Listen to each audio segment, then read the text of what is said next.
Jesus Christ. What is this?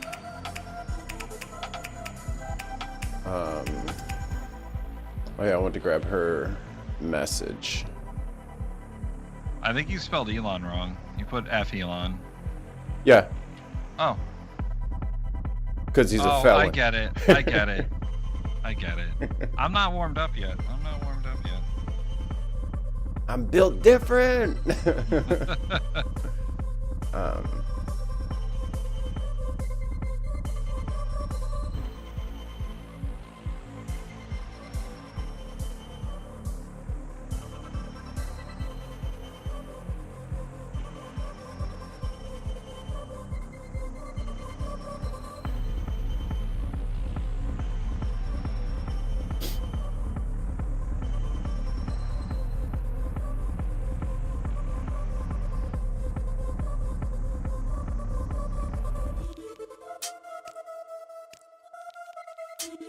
Where is it?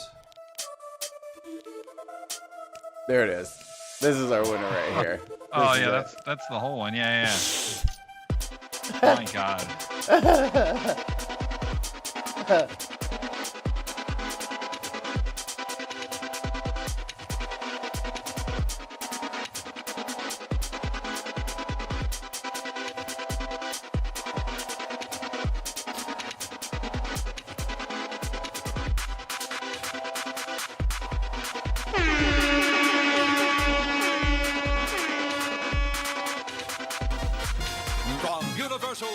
This podcast network production is brought to you by our patrons whose continued support keeps the lights on. So thank you, Russell, Hayden, Ollyman, Dig on America, Leclerc Vert, and Tons of Mice. We love you forever.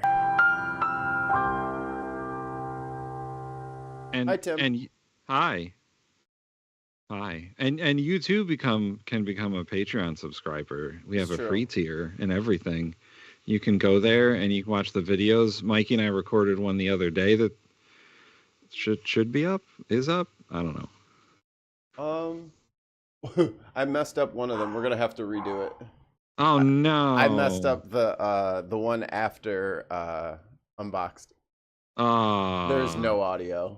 Oh, that's so sad. Because I muted it because you guys are inappropriate after the buzzer goes off, so I have to mute everything, and I forgot to unmute us. Oh, that was a good conversation too. I know. I showed off my what's it called, and then like I was naming all the things without looking at it. Yeah. Now no one will believe me. You know. No one will believe you. Yeah, sure. You knew where it was, dude. Sure you did. Well, we had a chat on what solo leveling that we could put up there. Yes. Yeah. That one can go up.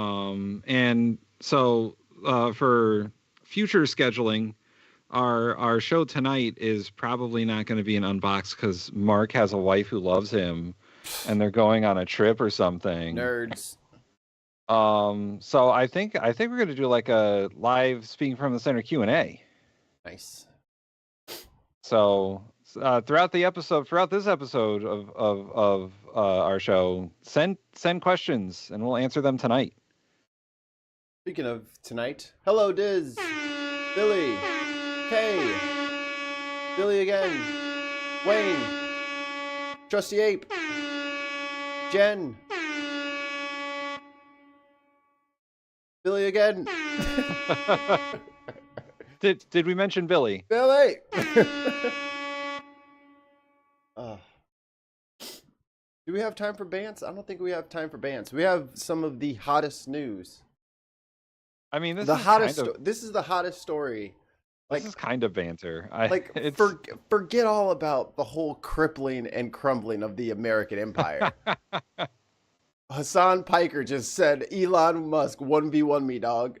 And now we have to talk about it. Ladies and gentlemen, I'm under attack by the real president of the United States of America, by the wealthiest person on the planet, Elon Musk. All of this started when baby formula breast milk stealer of Blizzard, allegedly, Grums, a 60-year-old man, decided to post this. You can tell a lot about Ubisoft at Ubisoft with how much money they are throwing at terrorist platforming streamers. Elon Musk being the apps. Yeah, that's their thing, is they want to keep this like corporate message going that Hasan is a terrorist supporter. Wow. Yeah. absolute loser that he is, that spends way too much time on his own platform that he purchased for incredibly narcissistic reasons, turned around and replied to it saying, Hasan is a fraud. Then he doubled down, double tweeted, and said, sellout would be more. Yeah, and if you're tweeting right after you tweeted something already, Yeah, that's a it's weak bad sauce. look. That's already a weak sauce, man. You didn't even have a complete thought, Right. and then you tweeted, and then you're like, oh man, here's the rest of my thought. Right. I also wanted to say this. Christy in the chat. More accurate. Objectively, he's promoting a terrible game just for the money. To which I screenshotted and quote retweeted, this literally paid someone to power. Here, let me say it because he couldn't, because he's monetized and we're not. This bitch literally paid someone to power level his character in PoE 2, LMAO. What you mean, Elon, I'm a fraud? Elon, I challenge you to a duel in Elden Ring. I will cook your fat rolling ass. Wow.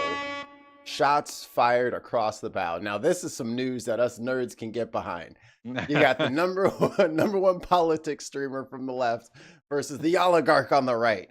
Oh, who will win? I mean, It's not going to be Elon. He sucks at games, man. so I didn't know oh, go ahead. Elden Ring, he can't be very good at Elden Ring. Absolutely not. Ketamine.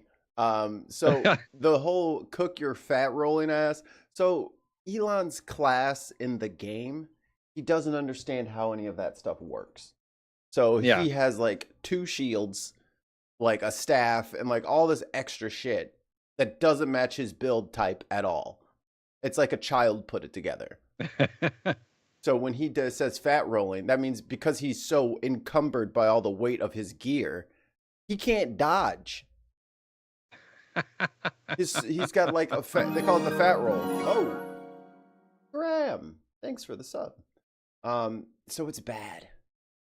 It's a bad class. So I hope they fight because he's going to get washed. Power level his character in Path of Exile 2, Lamau. What do you mean I'm a fraud? Elon, I challenge you to a duel in Elden Ring. I will cook your fat rolling.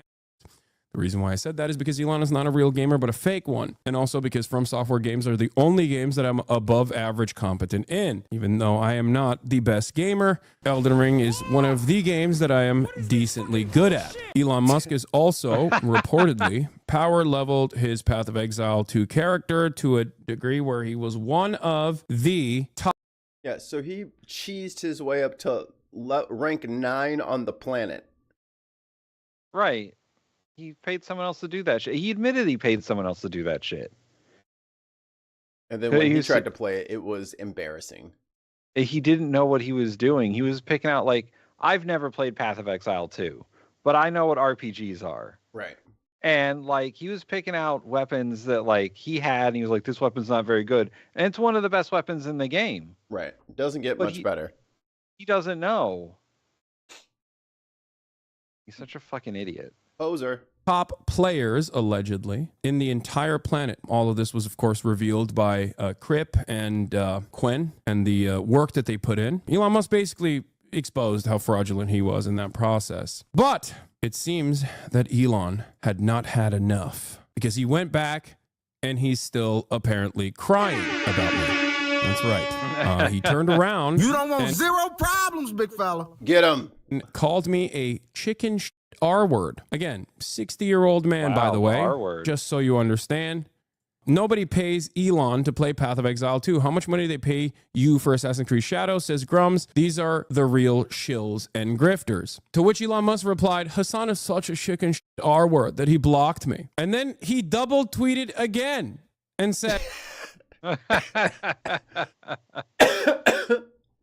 and showed that I was, blocking him, which I did. Of course I blocked him. For people wondering why Elon is so focused on Hasan, oh, that's funny. Oh no, everyone is... Jen in the chat says, doesn't match his build. It's also how I describe Elon's melting cheese body on steroids while he doesn't work out.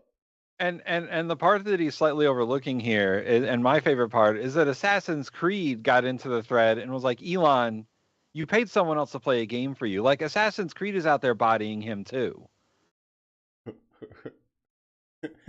Somebody in his chat says, come on, he's R-word. He has the R-word pass. Come on, bro. Posting. Everyone is posting replies. Everyone is Grimes posting in the replies. Attack is too high. The noise gets too high currently. Why are you so buff? That's his baby mama, dude. This is so funny now. Is it necessary? What? I don't know. I like working out.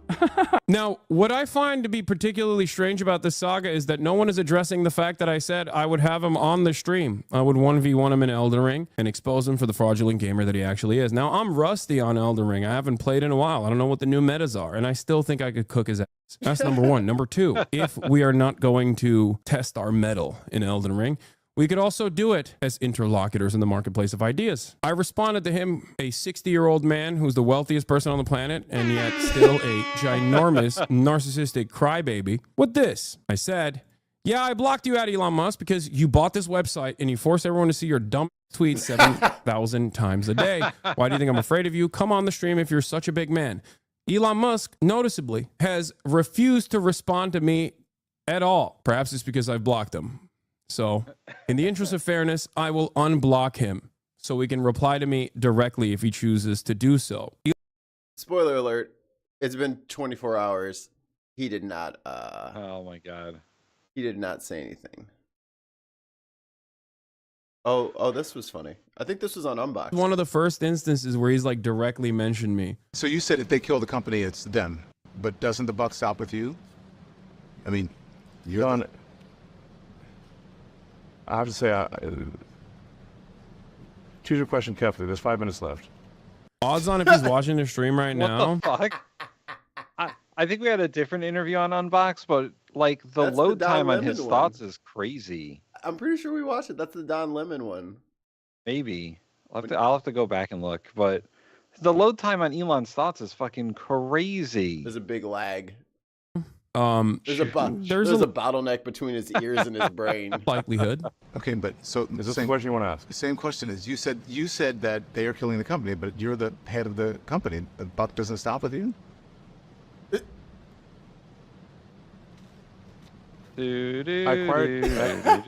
Like, come on, bro. Stop doing all that ketamine so you can have real thoughts again. Like, I got a meeting after this, aka got a meeting with that bottle in the back. In order to preserve freedom of speech in America, the First Amendment. And I'm going to stick to that. And if that means making less money, so be it. He's making a lot less So I money have right to now. listen. I'm just being honest, right? I'm not trying to like get you or anything. Yeah, use small words. He sounds very confused. I was just surprised that you would blame other people for killing the company. I mean, when you say the buck stops with the president of the United States, regardless of what happens, right? So, why would that question upset you? Seem So upset put it by back are you? together.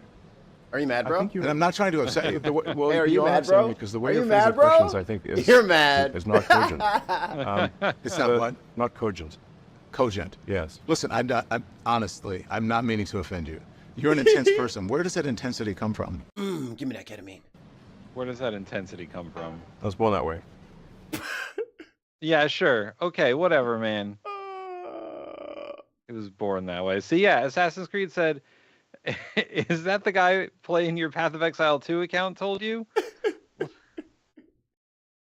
Yo, I love that companies are getting spicy in the replies now. Like, don't talk about our game. Fuck you. Leave our game out of this. Oh Yeah, it man. is. I might buy this Assassin's Creed game. I mean, I might get it too. It looks like a pretty good one. Like it looks like they did some justice. It took forever for them to put it out. Hey, if they're shitting on Elon Musk, maybe it's worth a purchase. Maybe it's worth the purchase. I heard it got good Ish. reviews. Yeah. Not like 100% excellent, but good reviews. And I heard Yasuke's in it. Oh. The Black Samurai. Which is fine by me. And then the people, he's not a real person, and if he was a real person, he didn't have magic powers. It's like, okay, cool, man. Don't let us have nothing.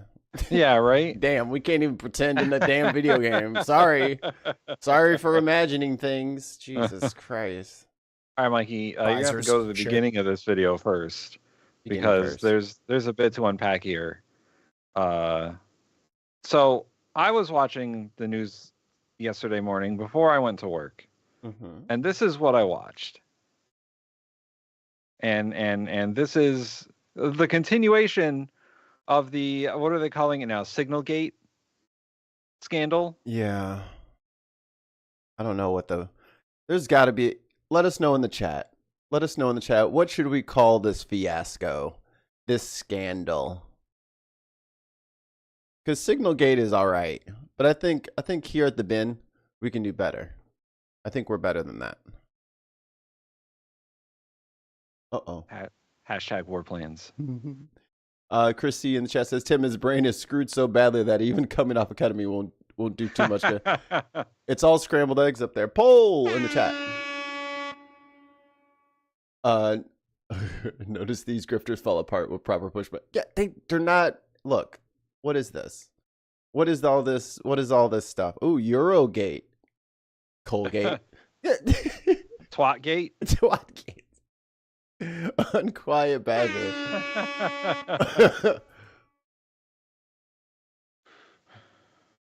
And Mikey, I will forewarn you, this has your favorite paper shuffler in it. Oh my God, it's Mika!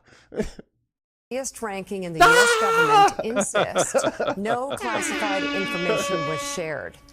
Moments ago, a follow-up. The great OPSEC whoopsie of 25. A piece entitled, "Here are the attack plans that Trump's advisors shared on Signal."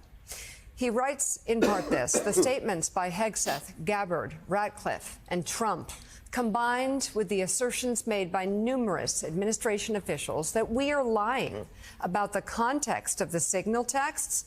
Yeah, your man immediately came out and said, these are fake stories from a shitty journalist. Like, who would even listen to it? He had no idea. Everybody else in the White House was like, yeah, we're working, like, sealing the leak. We don't know what happened here, but we'll be back to you. Man's is up front lying his ass off. Have led us to believe that people should see the texts in order to reach their own conclusions. Yeah, how about Perjury Gate? Yeah, Perjury Gate, that's a good one. And then laid out in this latest piece, which broke just now in The Atlantic, Jonathan Lemire. Don't you touch those papers, Mika. Yeah, the screenshots of the texts are included in this piece that Jeffrey Goldberg and Shane Harris just posted on The Atlantic's website. We'll go through a little bit of it now. The White House, as you just mentioned, has because y'all said, hey, he's lying about it. He said, hey, y'all said it's declassified or not classified. I guess we're going to put the whole thing out there. Time and again. Everyone from the White House all the way down to Hegseth and Gabbard were like, yeah, none of this is classified. And now now he's like, all right, I'm going to call your bluff. Here it is.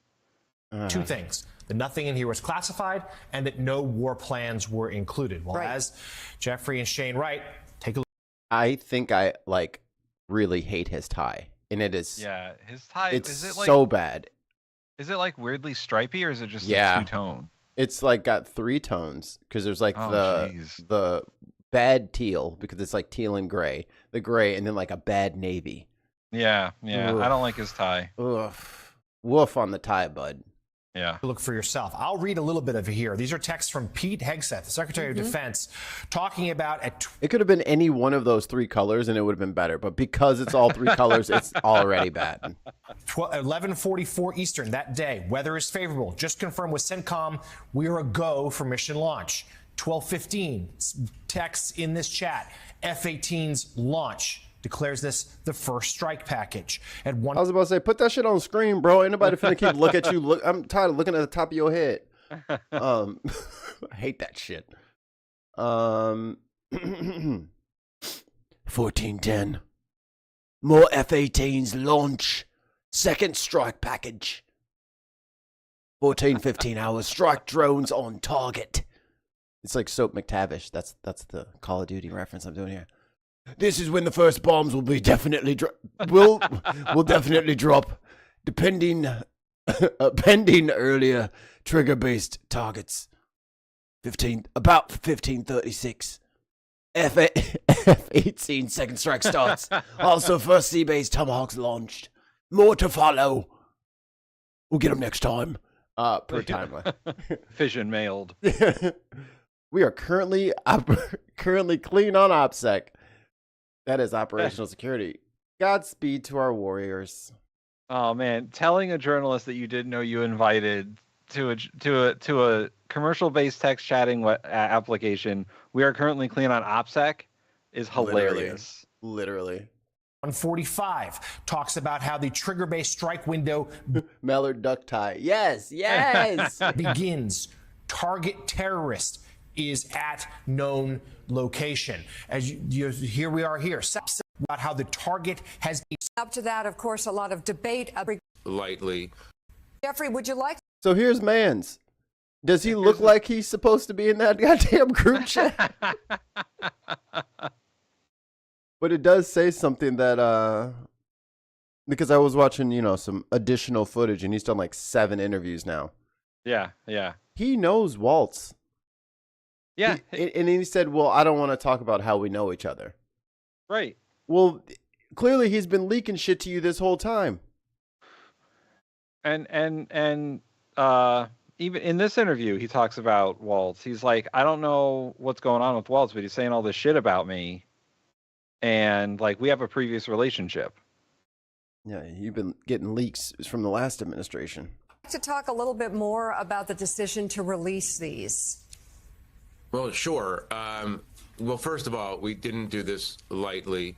And all yesterday, we were asking our contacts across the administration, national security complex, CIA, DNI, et cetera, do you have any, since the president has declared this unclassified, and since the DNI, since the head of the CIA said there's nothing sensitive or nothing classified. Unquiet Badger, I'm not Dick Van Dyke. That is Soap McTavish from Call of Duty. It's a Call of Duty thing, and I sound just like him. In these documents, we just want to make sure that you don't have specific objections to this kind of information going out in public. The White House issued us an anodyne statement late last night saying they think that some of this is sensitive and they would rather not have it out there, but there was no objections to specific details. We did redact one piece of information because we felt on our own that we felt it was best to do, and the CIA asked us. But, at a certain point, the administration... Nah, fuck it, put it out. Is saying that there's nothing classified or secret or sensitive in these. So at a certain point, I just felt, let our readers decide for themselves. Read these texts that I got sitting in my car on my phone in a Safeway parking lot, 2 hours. You see Mika's face? Oh my god, she's been waiting for this. You know what I mean? She's been waiting to be outraged. And she's look at this pro outrage right here. This is professional. Sitting in my car on my phone in a Safeway parking lot, 2 hours before the attack launched, and that needs to be a gift. Oh my god. Oh, oh my god. Oh my god. Let's do full screen. Yeah. One more time. You tell Safeway parking lot 2 hours before the attack launched, and you tell me if this seems like good operational security. Too much, girl. You really, too much. I really mean it. Let the readers decide. Right. And Jonathan Lemire, 2 issues here. Of course, that Jeffrey was included on this. And there have been accusations made over the airwaves, I believe, by Mike Waltz, that there was some sort of foul play on Jeffrey's part. I'd love Jeffrey to respond to he said Dilbert no, look at that. But also the fact that this was on Signal is a big issue as well. Yeah, so Jeffrey, let's start there. You've heard, President of the United States called you a sleazebag. Members of his top officials in his administration used similar terminology to describe you and your reporting here. So first, wait a minute. I think I got a clip here. To respond to that, and we'll go from there. Well, I mean, it's kind of rude. First, they invite me to their Signal chat, and then they call me names. That doesn't seem right. Got it. Yeah, and I've seen these. Knew it was coming. Got it. I get it. Mike Waltz is looking for the real killer. The simple truth of the matter is, on March 11th, Mike Waltz sent me a message request on Signal, and I accepted it. That's the entire story. Nah, dog. There's something before that story. Yeah, there's something you're not telling us. Like, he's your source on all that shit. That's what I'm saying. Like, y'all have been working together already. And the fact that you don't want to talk about y'all working together already, proves that you guys were working together already. Why the hell does he even have his, you know what I mean, his signal name? Yeah. Like, what that day made him like, oh, that's the dude. I need to talk to him. Oh, I accidentally added him to this OPSEC group chat. Like, what? My favorite part of that little bit was when Mika told him that the president called him a sleazebag, and he was like, yeah, what else is new? Like, he's like, whatever. Who hasn't the president calls a sleazebag? Really? Come on. Not me. Better that he doesn't know why I exist. There's no daring do here. I entirely passively accepted his request to connect on Signal. I'm not going to comment on my relationship with Mike Waltz. Yeah, see, what's up with that? Why not? Is that? Why? Uh-huh. Tell us. Tell us if you're a real leaker. Saying unserious and unkind things about me. That's okay. But, you know, the story is the story. Yeah. March 11th, he reached out. March 13th, I'm added to the Houthi PC small group. March 15th. And why you get his name 2 days before it happened? Yeah, right? I think I got a conspiracy theory. Okay. Where is it? Was this a trap? Ooh, by Waltz? Yeah. So the theory here would be it's a trap by Waltz to accidentally invite a journalist to this group chat because he thought it was fucking crazy. Because if he hadn't have reported this, they could have said, "Ha, he hacked his way into our group, and he has look at the classified information he has on his phone. Look at his phone right now, like planting shit. You know what I mean? Could be. I also think that maybe maybe Waltz is like a Democratic sleeper agent or something. Like he's been activated. Yeah, and he could have done this on purpose, and then been like, "Nah, guys, it was my bad," because he took full responsibility for that. He was like, "Yeah, I accidentally did it," because sometimes people have different names on my phone than their phone numbers or whatever his fucking bullshit explanation was. I gotta try to find it. It's or if you could help me. There's one with him and Trump where he's like literally, like you could almost hear the guards' swords like scraping against their shields as they're about to draw them. Like you can hear him like, well, you know, the thing is, you know, maybe he added himself to my phone in the contacts, and there's a way. We're looking into it. We got the top tech. It's like, I don't know, man. I don't know. I know you're real nervous. I know that Trump's like, yeah, he made a mistake. I'm like, oh, you're fucking cooked, brother. You're done. They announced to the small group before the attack occurs that the attack is occurring and what weapons they're using. And then I began the process of writing up what I thought was a story about a massive security breach at the highest levels of the United States government. I think I found it. Okay. But this is that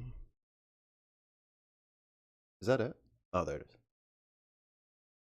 All right, we're jumping in early because we're going to the cabinet room and the president of the United States taking questions. Money that's going to these two public news outlets. Oh, it doesn't come in.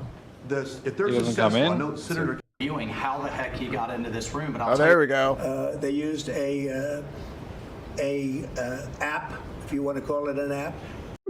If you want to, first of all, Trump has no idea what Signal is. He thinks it's a signal. He thinks it's a smoke signal. He thinks like someone disrupted a signal. He hears the word signal and he doesn't realize that it's a chat app. It's a radar ping, I believe. If you want to call it Tesla. an app, I guess. Yeah. All the computer. I love all the computer. Oh my god. And he's like, you want me to start it up? It doesn't make a fucking revving sound, idiot. What are you trying to start up a fucking electric car? So we can see the lights? Like, what are you talking about? I've been in a Tesla. There's no noise at all. Right. All you hear is like the tires moving, and you're like, all right, I guess. There's no transmission. Like, you just press the pedal and go. He said, you want me to start it up? No one will hear it. I love Tesla. Oh, shit. that a lot of people use, a lot of people in government use, a lot of people in the media use. And I think I'll ask Mike. Mike is here. Do you want to respond to that, please? Yes, Mr. President. You asked about lessons. I think there's Oh, yeah. Let's hear about your lessons, bud. a lot of the lessons. There's a lot of journalists in this city who have made big names for themselves, making up lies about this president, whether Or you sent it to them on Signal, or you're the leak. And you got called out, and now you over here like, shit, because homie is not riding with you no more. Maybe they used to be lovers. Maybe. And Maybe. now he's jilted, and he's leaking the leaks. whether it's the Russia hoax or making up lies about Gold Star families, and this one in particular I've never met, don't know, never communicated with, and we are... Well, that's not true, is it? Yeah, that's not true, because the journalist was like, yeah, we have a previous relationship. I'm not going to explain it. But we do know each other. And you friend requested him before you added him to the thing, so you did make contact. Yeah, you know him. Yeah. You fucking know him, you liar. They're all liars. And we are looking into and reviewing how the heck he got into this room. But I'll tell you what, the world... You added him. Through puberty. Honka, honka, we're all going to die. Anyway. owes President Trump a favor. Under Biden, global shipping was shut down. Pinprick attacks, months between them, our destroyers being fired upon dozens of times.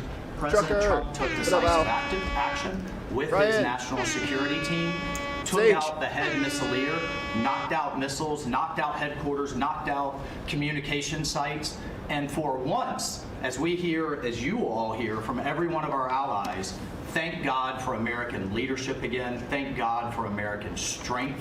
You're welcome.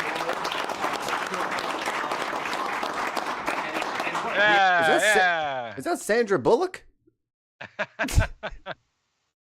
Had a national security team that was Yo, look at them with the fucking Iwo Jima in the background. I know. Yeah, it would have been a real shame if the radio just got left on and then, like, you know, a Japanese reporter was just like what the... Coordinating these efforts, as Director Radcliffe testified today. Praise Jeebus. His first day on the job, he was introduced to this app on his government systems at the CIA and at the State Department and otherwise. So, look, this journalist, Mr. President, wants the world talking about more hoaxes and this kind of nonsense rather than the freedom. See, that's the thing, brother. It's not a hoax. Everyone has already said that the texts are real. Yeah, it's 100% real. So this is the gaslighting. Yeah. This is the gaslighting of fascists, is where they tell you, no, that didn't happen, this happened. And this largely worked for January 6th. You know what I mean? Like, a lot of the Republicans kind of just like hand wave it away. But as soon as they saw that cop getting crushed in the door, you could see his little face getting smushed in the glass. Oh, yeah. That pissed them off. But now they're just like, no, they were just walking around. Yeah, they were just walking around and fucking chasing down representatives, and like smearing shit on the walls. Like you know, the doors to the floor of the House and the Senate certainly weren't barricaded, right, with, you know, the sergeant at arms, guns drawn and all that. That one girl then catch one in the face for trying to climb through the window after they broke it. Right, like none of that stuff happened. There wasn't a dude with like zip ties looking for Nancy Pelosi. Right. Where's Nancy? Where's Nancy? There wasn't a dude at Nancy Pelosi's desk with his feet on the table, like, I was looking for Nancy, but I guess I couldn't find her. He said, just steal shit on my way out. He had one of the worst, what's it called? The worst defenses. He's just like, I was just going through a rough patch. It's like, dude, shut up. Shut up. You're an insult to patches everywhere. That you're enabling, and a key part of our sovereignty is open sea lanes and knocking the crap out of terrorists, which is exactly what your team and Pete Hegseth, a good friend and fellow veteran, is leading the charge on, and it's an honor. Very successful. It's very unbecoming of an officer to lie. So, speaking of veterans, Mikey, I have a friend who is an Air Force veteran, and they said that they worked in communications in the Air Force for a bit, and that chat that signal chat that they had, if anyone in the military had that chat at a lower level, they would be fired. Yeah. And that what they were talking about was 100% classified because they were talking about military actions. Military actions are not classified, apparently. They were and a week before all this shit came out, the Defense Department came out with a statement that said, "Hey guys, Russian hackers have hacked Signal. It might be a compromised app. Right. Even though it's end-to-end encrypted, it can still be hacked." And the other thing is, it's not supposed to be able to be downloaded to a government issued phone. Like, those phones are not supposed to be able to take apps that aren't, pre-approved. Right. So it meant that they were using their personal phones. Which is also crazy because T-Mobile or whoever doesn't have the sophistication to block all cyber attacks. Right. So your phone can easily get compromised. And they were traveling. Like, homie was in Russia. Yeah. And Tulsi Gabbard was in some undisclosed Asian country. So these phones that all of these messages are going to, because that's the thing about a group chat, it's not one message going to one person. It's one message going to 18 people, to 18 different devices in 18 different locations. This is bad. This is not good. My friend also said that when it comes to like security in a mission, like they also worked on aircraft maintenance. Mm-hmm. And, the aircraft would fly out and the pilots after a certain distance wouldn't have full radio communication with, dispatch because with the base, because they were out of range. So they wouldn't know what was happening. If, let's say that the text got leaked and the Houthi rebels got word of what was going on, the pilots wouldn't know that was happening. Yeah, they'd probably be in the operating theater. Right. So, Hegseth and Gabbard and whoever else was in that chat, by being in that chat, they were compromising the security of the mission that they were talking about. And if they didn't know better than to leave or to say, "Hey, this shouldn't be talked about in here. We need to shut this room down. Hit me on the back channel number 3 or whatever." Like, that's how that's supposed to work. But instead of that, we get, it wasn't even classified. We don't even know how it got there. Who are you going to believe? Me or your lying eyes? Excuse me. We had a very, very successful evening, and we've had numerous successful evenings and days in that area. The Houthis are absolutely on the run. The worst of them has been killed. Yeah, we bombed an apartment building without making sure that only the guy was in there. That's the success that he's talking about. Straight out of Netanyahu's fucking playbook. This should have been done a long time ago by Biden, but Biden was an incompetent president. He couldn't do anything. He didn't know where. Bro, you're orange. Trump didn't even know this was going on. Also true. Let's put that out there. While this text chat was going on, Trump had no fucking clue. No. The chief officer of the military had no idea a military operation was going on. They don't tell him. And he's supposed to be the final say on, okay, yeah, let's do this. Let's not do this. The final say on this military action came from fucking Stephen Miller, who said he overheard Trump said it was okay. Two of those when I went through puberty. Honka honka, we're all gonna die. Anyway, we are all gonna die, Cody. No clue. This should have been done a long time ago. As they shoot missiles at ships, randomly shoot missiles at ships, and they. Trump was golfing. He was golfing when this happened. I got 2 things to laugh at. Unfinished Journey says, "Buttery males, buttery males." That's funny. And then Kane says, "I can't join the wrong book club because my sister's jag husband gets background checked under a microscope. But these chuckle clucks can just add whoever in the situation. It's not the situation room. It's a situation room group chat. which everyone can pull up on their iPhone or Android, or if you have an Apple or a fucking Windows phone, just any old device. You know, maybe if you have the PC desktop app, just open it there. One of those old Nokias, like anything. The one with Snake on it, the brick. You want to open up the message on there, they can take text. Well, they couldn't take them emojis, though. But that's exactly what my friend said, too. They said that they're not even allowed to talk about the specifics of the missions they were in for the next, like, 50 years. Right. And these fucking idiots are just having a fucking Snapchat about military operations. Like, come on. Chrissy said, isn't Trump the commander-in-chief? Supposedly. No, he's the top law enforcement officer in his brain. See, this is where I disagree with the founders and their insistence of a civilian-controlled military. This guy is the prime example of why you shouldn't have the president have no military experience at all. Yeah.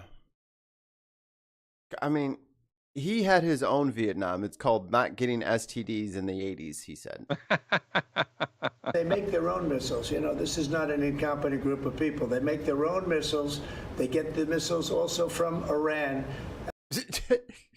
They don't make their own missiles. They make them from scratch. My God. There's bushes in Yemen where missiles are very plentiful, but you can only get them at a certain time of year.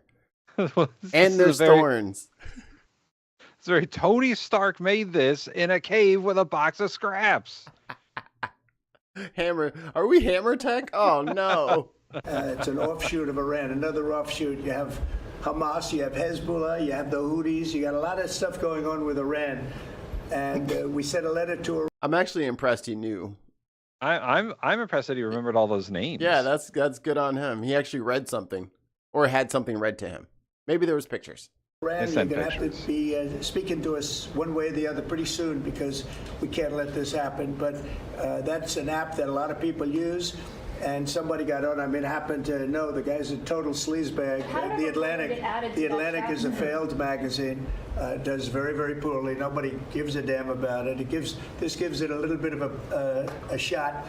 And I will tell you this, that they've made up more stories. And they're just a failing magazine. The public understands that. He's a very good man. That man is a very good man right there that you criticize so strongly. Wow. I wish we had pulled up the clip beforehand with him talking about, the problem with Biden is he never fired anybody. People just failing left and right, and they never fire him. That's his problem. God. He's a weak leader. That's why he just lets everybody be bad at their job. Yep. Meanwhile, back at the ranch. Right, and Trump thinks it's like a personal affront to him if he has to fire anybody. Yeah, like he's never gonna fucking fire this guy. No. Unless like he's the scapegoat. He'll fire one person as the scapegoat. But that's it. It'll either be him or Hegseth. I don't know which one yet. Was Hegseth drunk? Come on. Is he ever sober? I mean, he was like all caps and shit. Right. All caps doesn't mean that you're sober. I'm gonna put that out there. Oh, looky here. Let's see. This is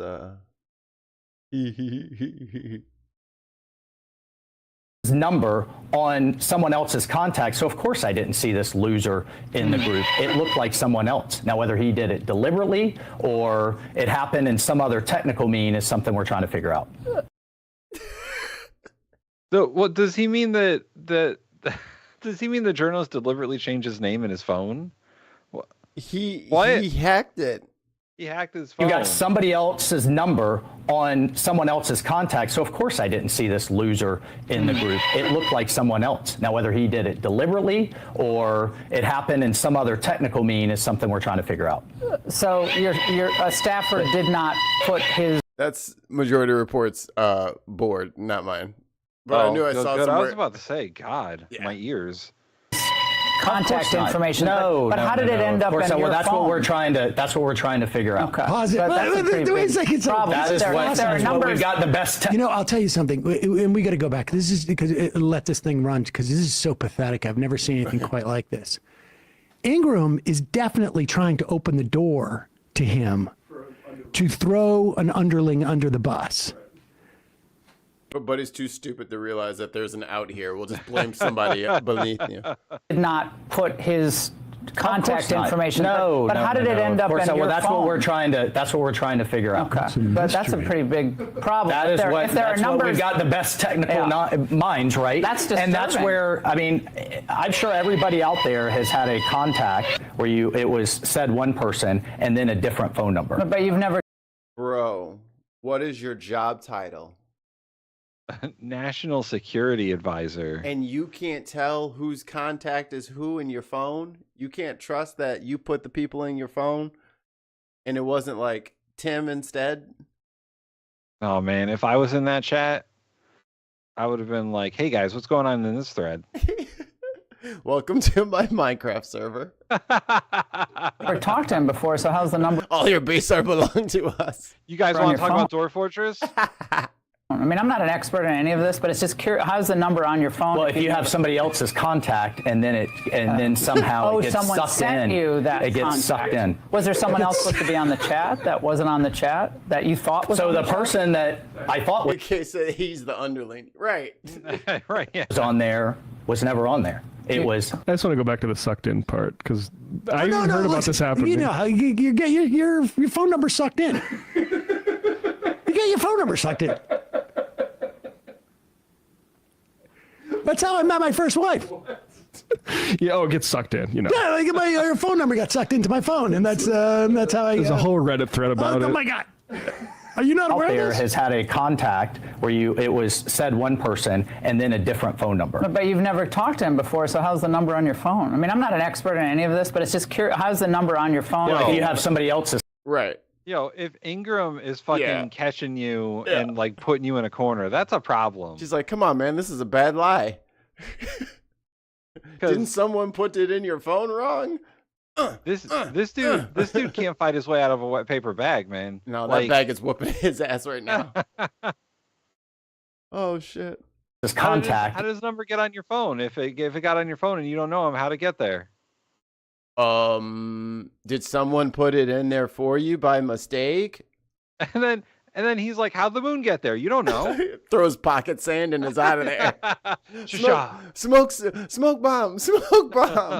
And then somehow it gets someone sucked sent in. you that it gets contact. sucked in. Was there someone else supposed to be on the chat? What? And then somehow it gets someone sucked sent in. you that it gets contact. sucked in. Was there someone else supposed to be on the chat that wasn't on the chat that you thought was? So on the the chat? person that I thought was on there was never on there. It was. Who was that? What person? Well, I'm not. Look, okay. Laura, I take. We already figured it out, dude. We already figured it out. I take responsibility. I built the group. Okay. So. But look, that's the part that we have to figure out, and that's the part that embarrassing, yes, but Pete and I are veterans. We know these operations. He has been an excellent Secretary of Defense, and this was an operation that, I mean, it amazes me. I guess the Democrats were fine to leave all the sea lanes shut down. We're fine to have destroyers fired on dozens of times by this terrorist group, and fine to have Iran keep supplying them missiles. That was okay. The president takes decisive action, and now we're seeing some real success in taking down their air defenses, opening the sea lanes, taking out their leadership. We don't want to talk about that. We want to talk about this. Now, yeah, why would we talk to you? Normally, I would agree with you. Because you're a very unimportant, unserious person who puts people at risk. Yeah, now let's see the other people in that chat answer questions. How do you know she was in the chat? Thank you, Mr. Chairman. If there's something I care as much about as the national security of the United States, it's the powers and prerogatives of this by the way, Congress and Mikey, its this is Connecticut Congressman Jim Himes, who's currently on the board for being primaried. So let's see if he can get himself out of that. This is Connecticut. Whatever. oversight duties. So I want to spend a minute or so on yesterday's testimony in front of the Senate and direct these questions in particular to Director Patel and Director Gabbard. Yesterday, Senator Heinrich asked, did this conversation, referring to the signal chat, include information on weapons, packages, targets, or timing? Director Patel, you said not that I'm aware of. Director Gabbard, you said same answer. This morning we learned that the signal chat included the following update, forward-looking update from the Secretary of Defense. Time now, 11:44 Eastern Time. Weather is favorable. Just confirmed with CENTCOM. We are. Who doesn't say that when you enter a group chat? Oh, yeah, I say that all the time. I'm famous for it. Optimal weather visibility, 14 miles to the horizon. Go for mission launch, 12:15 Eastern Time. F-18 I always launch, say go first for strike mission package. launch. I just said, look, my wife just said from work, she said, go for mission launch. Good morning, baby. I love you. Seems Listen, normal in to my me. household, we all know what go for mission launch means. 13:45, trigger-based F-18 first strike window starts. Target terrorist is at his known location, so should be on time. Also, strike drones launch MQ-9s. 14:10, more F-18s launch second strike package. That's American for good morning.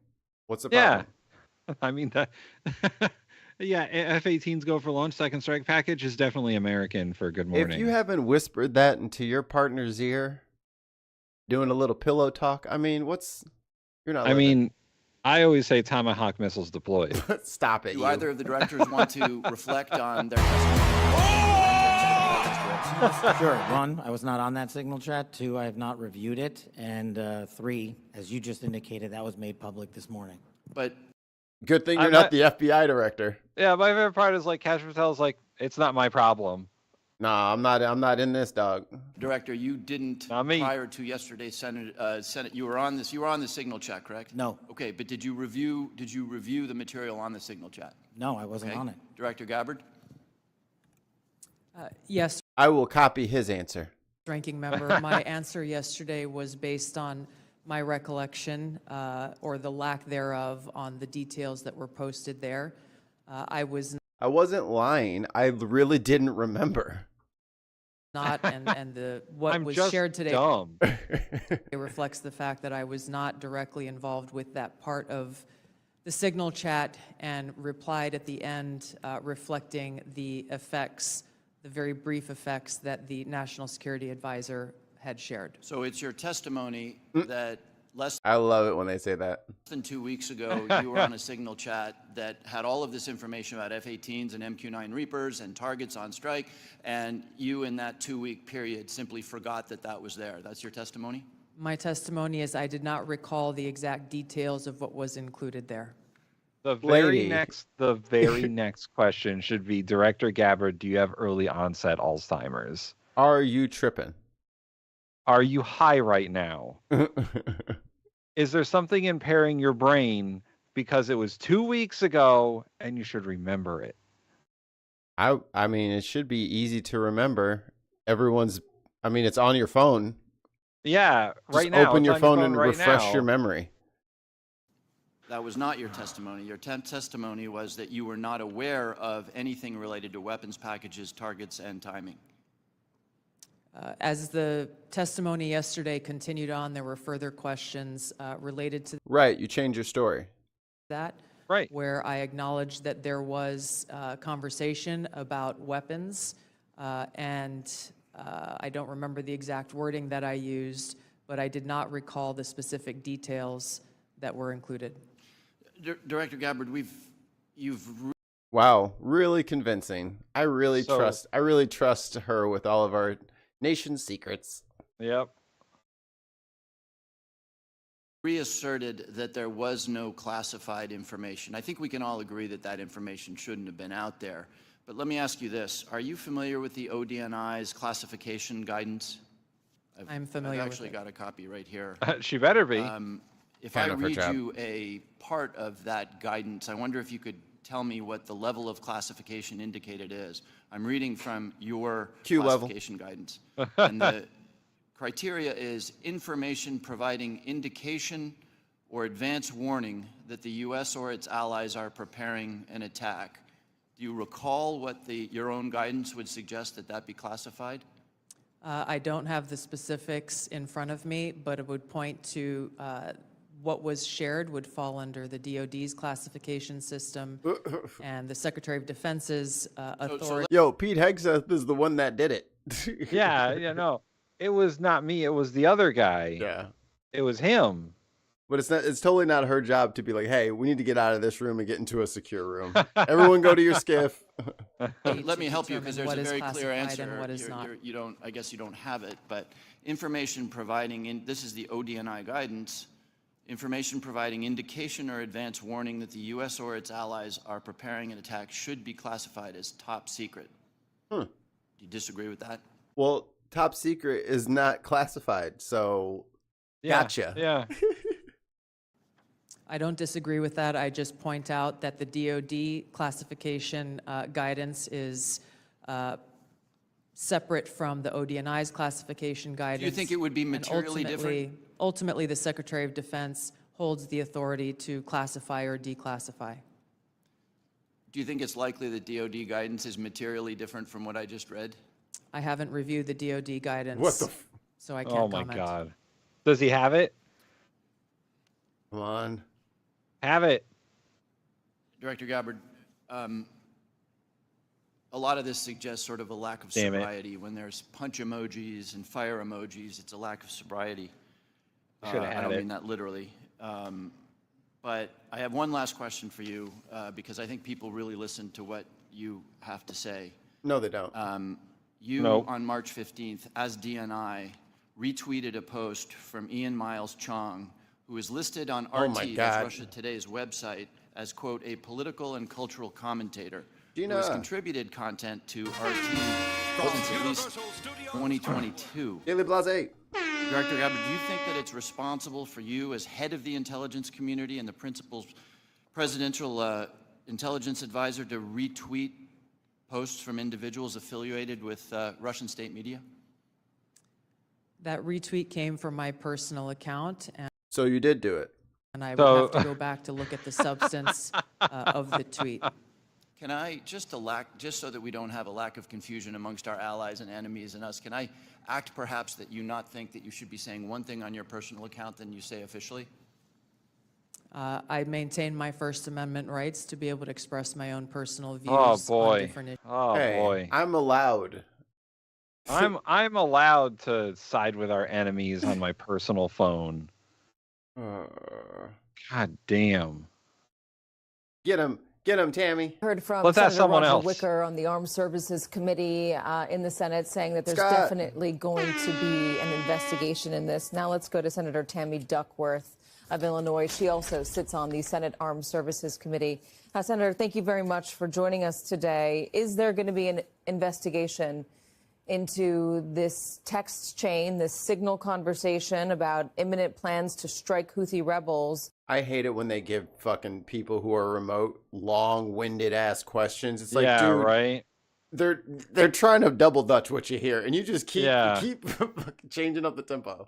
That inadvertently included a journalist. Absolutely, there needs to be an investigation. The protocol here is very clear. Every single official on that signal chain needs to hand over their mobile devices so that we can investigate and look at and Yeah, let's get your phones. Give up the phones, guys. Let's see that phone real quick. Let me plug it into this here laptop. analyze Let's see how the many, mobile let's devices. see how many fucking signal chats you got going on right now. Dude, you know they have like 100. 100 different things. Pete Hegseth, J.D. Vance, Marco Rubio, all of them. And then we have to do an investigation. That's what would happen at the Department of Defense or the State Department were it any staffer that did this at some other incident. And so they need to follow the protocol. And we here in the Senate, especially on the Senate Armed Services Committee, needs to investigate what happened. Do you have the authority to do that? And if you do, I mean, do you believe that Republicans are going to help you do it? Well, I hope that they will do it. I'm encouraged that Senator Wicker is saying that there should be a hearing on it. Let's hope that they do it. But if they don't, I wouldn't be surprised because my Republican colleagues have basically rolled over on everything for the Trump administration. And suddenly the things that they were opposed to in previous years, they're okay with. I mean, look at, you played a clip of Mr. Walz earlier talking about this is laundering of classified information from a classified system onto an unclassified system when he was talking about a similar, Hillary having an email server. Well, this is exactly what happened. Butter emails. Butter Pete emails. Hegseth laundered classified information off of a secret system onto an unclassified platform. Can I ask you a little bit more about Signal? I mean, reporters do use Signal. Government officials sometimes do use Signal. Do they use Signal to communicate about government secrets? Scott says Republicans are so scared of Trump, chicken shits. Like, that's what I don't get, is like they don't understand that they're a co-equal branch of government. I mean, they 100% understand it, but they don't care. Like, well, that's what they I'm don't saying. Like, they could be literally leading Trump around like a dog and making him do everything that they want. But they've bought into this thing like, oh, well, he'll primary us. I mean, if you're in certain Republican districts, that shit don't matter. Like, ain't no one gonna primary you. Right. Like Republican leadership, the people in the safest districts, you ain't gonna get primaried. No. Like, have some fucking backbone. Secrets? And I mean, the other problem is that some of them are just bought in. Like Mike Johnson, he's bought in. He's a part of the MAGA fucking collective. He's in the cult. I wonder what he's been promised. Speakership for as long as he wants it, probably. Maybe like a new tree house to make cookies in. How is Keebler, Signal motherfucker. used by the government? Why do officials have Signal? Well, it should not be used to transmit secret, right? It's classified information. It's kind of like saying, let's say we're not using someone. Let's say we're using Microsoft Word. You have a classified computer that may have Microsoft Word on it, and you have an unclassified computer that has Microsoft Word in it. But you can't transfer the information from one to the other. And that's the same thing. When you're on a classified system, you can only use a classified communications platform. Signal is not one of those. Signal can be used in an unclassified setting, to communicate, but you should not be putting, like Pete Hegseth did, targeting data, sequencing data about an imminent attack on terrorists. That should never have been. No, he never said that. And that reporter is a damn liar. That reporter lied. Put onto an unclassified system, and he knowingly did this. He had to take this off of a classified system and put it into and upload it in. Johnson promised a year's free Pornhub. Steven. To the unclassified Signal platform. That is the part that is egregious. That's the part that is a national security failure, and that is what put the lives around. We're keeping our elbows up, bud. Ali. Men and women in uniform in danger. Those pilots could have come under attack that night. President Trump just said or implied that there's no system that's secure. He said the ones that are very secure are very cumbersome and don't work all the time. And they weren't right for this circumstance. He said Signal was right for this circumstance. No, Are there no system? It wasn't, though. No. I mean, oh my God. And the thing that is telling is individual phones can get hacked. So it doesn't matter if you're using Signal or not. If they can just watch whatever is happening on your screen whenever your screen is open. You know what I mean? Like, if that, do they not know how this works? Like, do they not get it that they can just clone your phone? Yeah. Like, what is the problem here? And I've heard that, like, these high level officials, their personal phones are already like enemy nation states already have that stuff. Right. So just Like, you're they have- supposed to assume that everything that you're saying on there is being heard by the enemy. That's what you're supposed to assume. Right. And that's also, like, once again, the very minimal training I had on cybersecurity as a intern for a congresswoman said that, like, don't use your personal device in the office. Like, the computers we have are government computers, and they're government computers for a reason. so that no one can steal all the data on those computers. Remember when the January 6ers decided to take their little their guided tour of the Capitol, and then they Yes. were like live streaming it and like Yeah. making videos of it, and some of them just kept their phones in their pockets, and then like Trump tweeted something, and then they all opened their phones to look at the tweet. Yeah. And then all that data pinged every single tower around there. And they're like, how did they find me? How did they find me? Because they got, oh wait, I got a button for that. They Got your data, dumbass. Of course. Anywhere you take that phone, it's being tracked. It's being tracked. Yeah, especially if you're like if you're a person of importance in the government, like that, you're not supposed to use your personal phone for this kind of shit. Even if Signal is end-to-end encrypted, there are ways around that. Yeah. You can get the data from the phone and not from Signal. Right. I don't have to hack Signal. I just have to like get near you so I can copy your SIM card. Yeah. God, they're so dumb. Got your data, dumbass. This administration is so incompetent. These people are so unserious. Like, I don't get it. I don't get it. With those when I went get through it. Puberty. Honka honka, we're all gonna die. Anyway, In our government that are secure? Yeah, he's not telling the truth. Each one of these cabinet secretaries actually have a secret classified system accessible to them 24/7. In fact, many of them will have one set up in their home so that if something's going to happen at 3 a.m., they can step into like a booth, into a special classified room. We call it a skiff. Why do they have that? And they can have these conversations. They just chose. Got a Faraday cage with a wire going out of it. Yeah. And my friend who was in the military said that when they were running communications, that they went into a skiff for stuff that was much less important than maybe that they Signal don't- chat information. Maybe they don't think like there are like literal, real, actual spies. Like espionage is not a thing. Like, you know, like, oh, that's just in the movies, and that's not.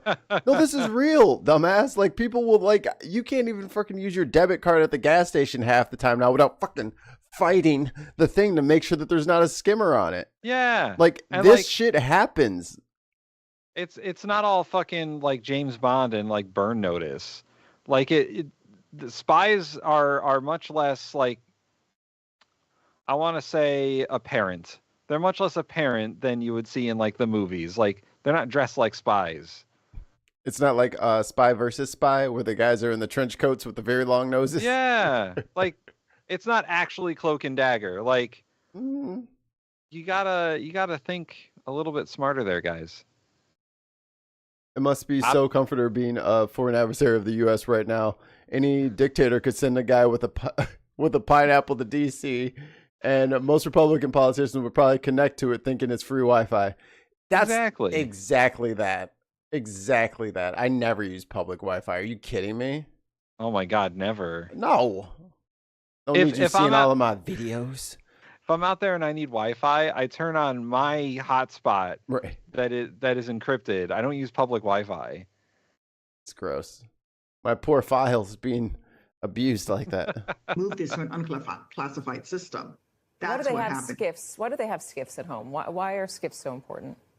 Because that is a verified classified system that is a closed system that cannot be hacked. So that is basically having a situation room in your home. They don't have a food situation room like in the White House, but they do have a booth-like Hey, they're going to close down Skype. Maybe we should open up a skiff. system set up. They have. How much it costs for one of them skiffs? Patreon.com so we can get a skiff. There you go. We got a goal now. We're gonna get a skiff. With classified The skiff goal. hardened networks that they're operating on, they have access to those 24/7. The Director of National Intelligence has it. The CIA director has it. The Secretary of Defense has it. The Secretary of State has it. It goes with. But I'm JD Vance and I'm in Michigan right now. So just hit me on the celly. Hit me on the hip, Playboy. Them everywhere they go. They could be in anywhere in the world, and it goes with them so that they can have classified conversations. And so basically, this is why it's so egregious. They have access to this, and yet they Hashtag skiff goals. Yes. chose to move, in Mr. Walsh's words, launder classified information off of a classified system that they have access to and moved it over into an unclassified SG in the chat. system. Senator, and I know we're okay with it. I know you're running up against a wall here. I want to ask you one more question. My name is Ben Skiff. And I ask this honestly and earnestly. Do they not care about national security? Why would they be using Signal? I'm sure they know Pretty sure that's somebody that else's it's not job. the most secure way to Shit, communicate. that's us. Do they care about national security? Or you tell me, what is your sense of things? Well, as this starts out with Pete Hegseth is literally the most unqualified Secretary of Defense in history. And this is further demonstrating his... Wow. Damn. Don't hold back, Tammy. Say, oh, you think you about that? You think it's a game? She said you the worst to ever do it, son. She said you're the worst. She said I would have been better, and I hate Trump. She said you're the weakest hunter in the world. Competence, and by he's literally... Oh my God, what if? Oh no. leaking classified war plans via group chat, right? He's the guy who actually uploaded. If that's the case, I'm joining the monsters. He uploaded it. It's a stunning breach of our national security by Pete Hegseth and Trump administration. They've done this before, and frankly, this puts the lives of our servicemen and women in danger. And I have to ask the same question that you just asked. Don't they care? Don't they care about the men and women in uniform who are going to be flying those missions? And by the way, if you were our allies, I would be thinking twice about sharing classified information with the United States for future missions. And that could put our men and women in uniform who are in harm's way right now in danger. Shame on them. All these people need to we like sharing shame. classified information with the United States for future missions. And that could put our men and women in uniform who are in harm's way right now in danger. Shame on them. All these people need to lose their jobs. Yeah, we already have allies. Yes, we like shame around here. Shame. Bill Pull's a shame. He's shameful. Shame. Damn. Shame. Yeah, that John Larson one comes in like a fucking ton of bricks. Oh my God, I'm gonna use that. I'm saving that one for when people get like banned. When we ban them out of the chat, I'm hitting them with that one. That's the ban shame. My God. You go into the shame dimension. I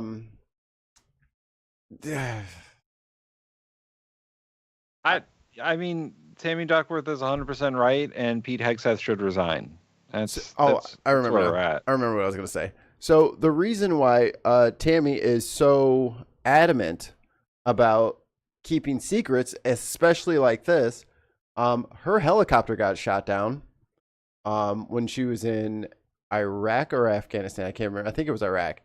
But she's a double amputee. She's a former yeah. So like her shit got shot down. So she doesn't really have any, tolerance for people allowing aircraft to be shot down. So yeah, and like we go back to Hegseth's fucking nomination hearing, she tore into him because once again she thought that he was completely unqualified. Yeah. And he is. He's just the fucking bro that Trump appointed to fucking defense secretary. You know how many calls I got yesterday in the Congresswoman's office about people saying that Pete Hegseth should resign? I had to like shorten out the messages that I was typing to like SecDef should resign. Like it's ridiculous. He needs to go. They're clean on OPSEC though. Clean. Speaking of clean, here's a clean kidnapping. Oh no! Oh no! The video got taken down. What? An Associated Press video got taken down? Uh-oh. What? What? YouTube, come on. It's the Associated Press. That's as clean as you can get for a video. Oh my God. Oh. Someone told the AP to take it down. Yo, in real time. That's crazy. That's wild. There's more of them. You can find a different one. I'll find a different one. I was about to say, ain't no way they got all of them. Hold up. You can't get me that easy. Wow. Here we go. CNN. They freaking pulled it. From the Associated Press, too. That's wild. Oh, Ollie wants to come in. Come on, Ollie. We got space for you. This morning, a Tufts University graduate student is waking up. We've been trying to like not use all of these asshole conglomerate news organizations because they're all compromised. But apparently, this is the only way we're going to be able to get our footage because shit gets taken down. Yeah.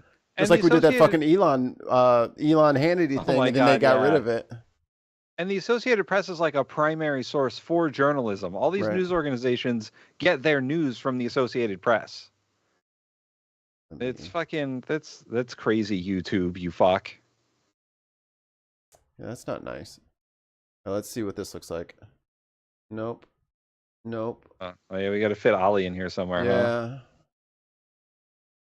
Ollie, you screwed up our ratios. He's fine. He knows he did. Oh, there we go. Look. There we go. Just scoot over. I'll just scoot over. Man, I can't believe that video just got fucking disappeared like the student did. Dude, like literally, like that's the day and age we're in now. Like it's gonna take some getting used to for us, you know what I'm saying? But that is normal now. You know what I mean? Like we gotta readjust our parameters here. Yeah, we gotta get the news in before it goes away. Right. How we doing, guys? Hi, Ollie. We might actually be reporters now. Yeah. I mean, usually we just aggregate the news, right? We're just out here showing clips and talking about it, but damn. Reporters, eh? Did you see we crossed the 600 subscribers mark today? Did we? Yeah, we're at 603. Wow, that's a lot in a day. Because we were 140 or 540 yesterday or the day before. Thanks, guys. We're doing it. Yeah, we were at 580 this morning, so that's a lot in a day. They love us. They really love. Anyway, the clip.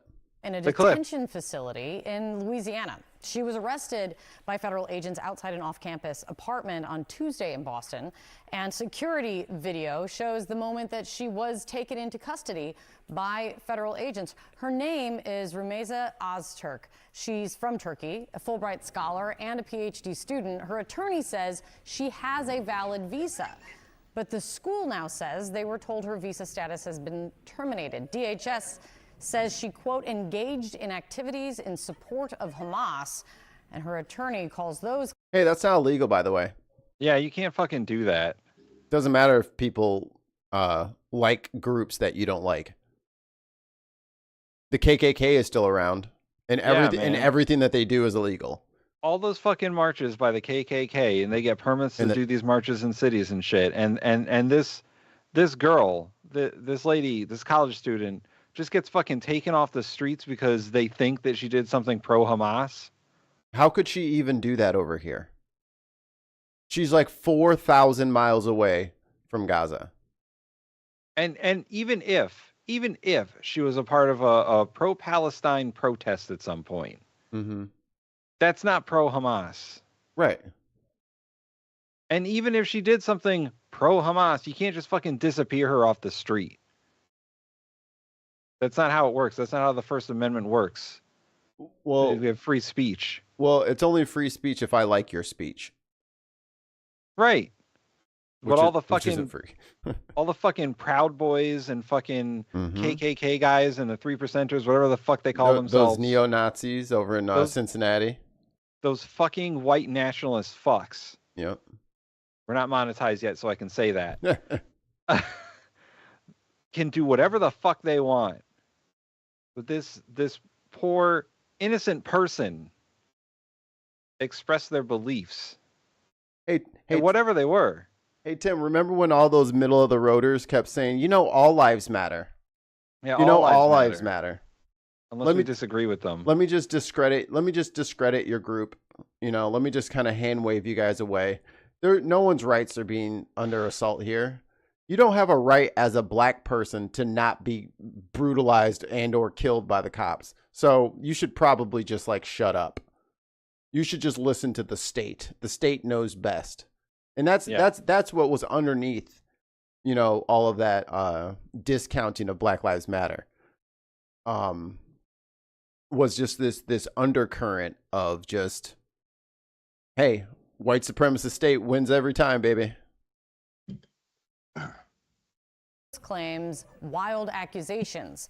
What would happen if all the African Americans, Muslims, women started to just leave the U.S. military? Oh, they will. Good luck. Good luck recruiting. And let me tell you something. All these little incels who like to sit on fucking line all day and talk shit, they are not joining the military. Nope. They're not going to join. I mean, the military already has recruitment issues. Yeah, recruitment has been down for all militaries, it seems. Doesn't matter where you are. It's the same thing here in Canada. Nobody seems to want to go that way. No. So, I remember back in the 80s, it was like it was a career option. Right? It was out there all the time, and nobody now thinks of it that way. So. Last year, she co-authored an op-ed in the school's newspaper criticizing Tufts' response to the pro-Palestinian movement.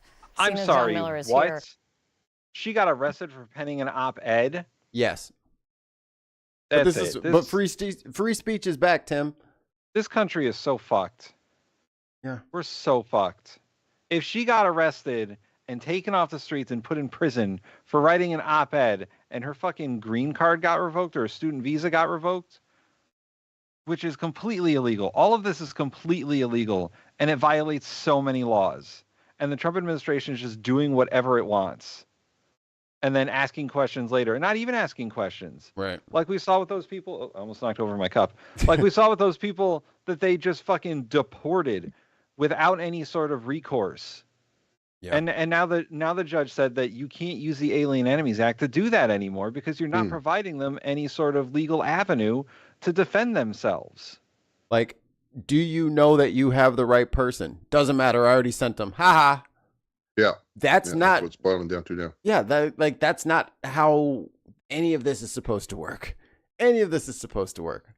But then you still got fucking people like Sagar and all the rest of these morons who are like, no, this is a good thing. They're getting criminals. It's like, you don't fucking know that. That's the point. That's the point of due process, is you fucking verify who it is and make sure it's the right person. They're not even doing that. I saw that one of the dudes that got deported, they suspect got deported for a tattoo that he has. Yeah. That is supporting autism. Because he has a sister who's autistic, and he got a tattoo, and they thought it was a gang tattoo. They did. So they just scooped him up off the fucking streets. The puzzle piece? No, it was like a ribbon, but it had like a autism thing on it. Yeah. Yeah. Where's all the tattoo heads out there? They're gonna get up in arms about this, right? That people shouldn't be, sent off to a fucking gulag because they have a tattoo on their forearm.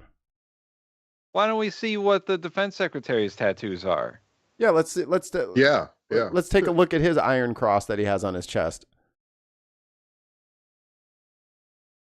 I didn't know that it was like an op-ed. I thought she just like joined a protest. I mean, that's terrible too. But just writing an op-ed gets you fucking vanished off the streets. That's not right. I mean, you guys have been studying and watching her all this time. Why don't you just fucking, call or email her and say, hey, you need to go. And then she can say, hey, my lawyer wants to talk to you. And then you could, due process shit. But instead you fucking roll up on her as she's on her way to fucking class. Like, what is this fucking, like, what does this look like? Like, what does this look like without any audio? What does this look like? It looks like she's being abducted by some random person. Like, they aren't even wearing uniforms. They're plain clothes. This is so like fucking Mussolini black shirt shit. Yeah. Yeah. Because it's not like that's fascism. What we're watching right now is fascism. Because it's not like they were like, hey, you need to come with us. Are you so-and-so? No, he just immediately grabs her, starts trying to get her backpack off so he can handcuff her. Yeah. What are you handcuffing her for? Did he even identify himself? Of course not. Yeah. Jackie, thank you. Thank you. It's still doing the wrong notification, damn it. On this, and there seems to be much more to learn about this. First, on the arrest, what do you see in that video, John? Well, the first thing you notice is you've got 6 agents approaching her, and when they make contact with her, they all pull up face masks. That is unusual in American law enforcement. Thank you. And Yeah. and I'm going to say this, and I'm probably on whatever list anyway. That is dangerous to do that to people, especially in this day and age, to just roll up on somebody with a mask on. You know how much motherfuckers are getting robbed and jacked, on the streets? Like, you might get defended against. Yep. Like, that's not the way you do that. You need to state your intentions so that people know what's happening. There are countless stories of people impersonating police officers and just robbing people or luring women away from their friends at a thing. Like, you know what I mean? Like, it's not safe for us to just, it's a white person, let me just assume that this person is legit. Motherfucker, you could be crazy, Bob. Like, I don't know what the hell's going on in your head. You need to have at least a full kit uniform on or something so I can have something to like, well, he looked like a cop. But this shit, like this motherfucker, it's Blue Hoodie Man. So I just do what he fucking says. What are you talking about? He's really lucky he didn't get maced at the minimum. Or tased or something. Like, one of these dudes are going to get fucked up because people don't know who you are. Like, you need to announce who you are. It is for everybody's safety. But hey, Americans are different. It'll start happening. I'm calling it right now.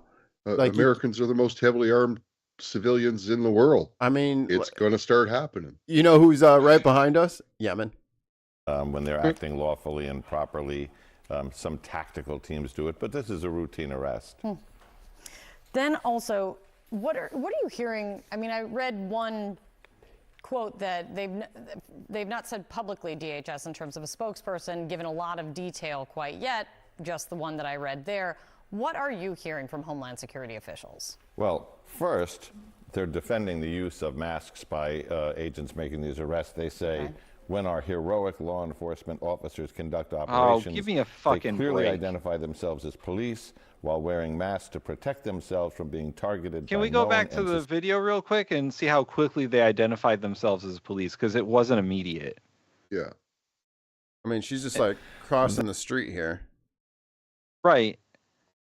There's no badge on him. Nope. He's just fucking taking her. That guy doesn't show his badge until he shows up behind her. Like, immediately identify. They didn't, I mean... The first guy definitely didn't have a badge or anything out. He just walked up to read. His jacket doesn't identify him as any type of official or anything. Yeah.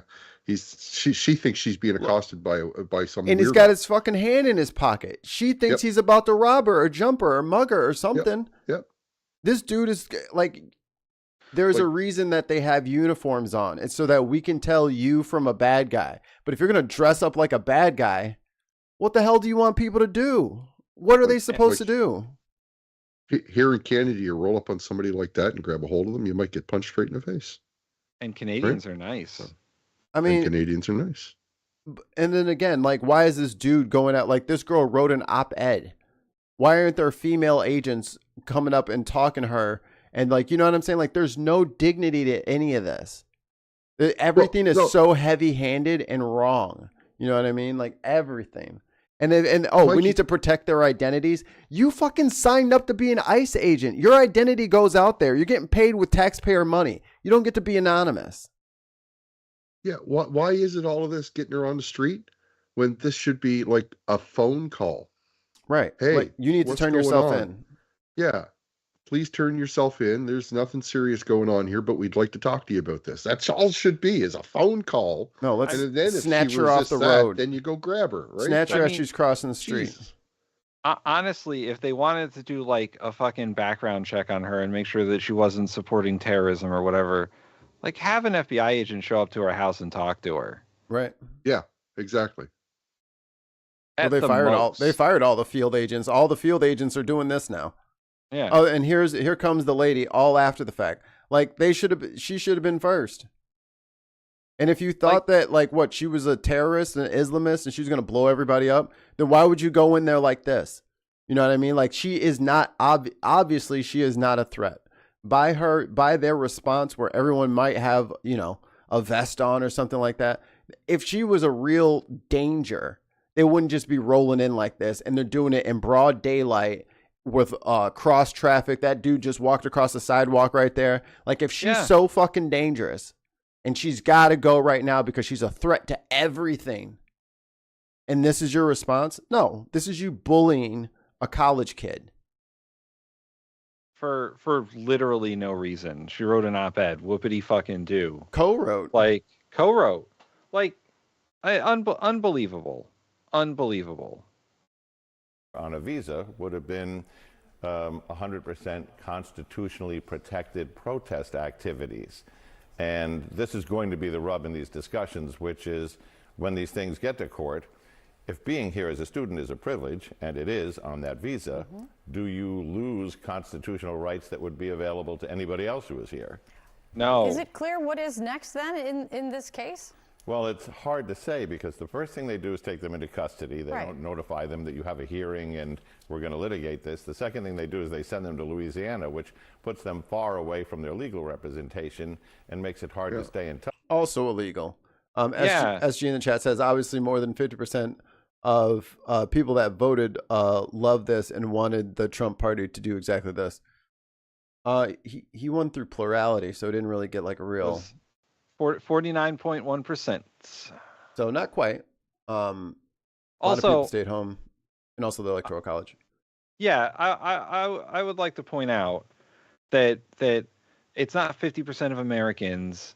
It's not even 50% of people who voted. It's 49% of people who voted, which is still like 70 million people. But our country is like 350 million people. Yeah. You guys had short of 160 million people vote in the last election. We had 90 stay home. And so that means you had, like 100 and you had. Well, some of them are not old. old. Some of them are not old enough. Right. Okay, so you ruled out like 70, 80 million. I get it. Yeah. No, there was 90 million people that voted in previous elections that didn't vote last time. Okay. Yeah. Like our voting not every American is registered to vote, first of all. Or eligible. Okay. Or eligible, because if you're under 18, you can't vote. We have that. Some felons can't vote. Yeah, in some states, if you're a felon, you can't vote. But not all voters show up. They just don't. I think presidential elections have a higher turnout rate. It's like 70% or something like that. But that's not all Americans. And I feel like we gotta defend ourselves a little bit here. Like, well, I didn't vote for this. I know Mikey didn't vote for this. Hell no. And a lot of people. I voted for the black girl. Yeah, I voted for the lady who wasn't going to do the terrible things. She wouldn't have been the best president, but she also wouldn't have tried to dismantle our country. And I don't think that they knew that journalists or people who write articles could be deported. I don't think he ran on that. Yeah. You know what I mean? Like, this is all an overreach of an overreach of an overreach. And he's not being stopped, so he's just going to keep going.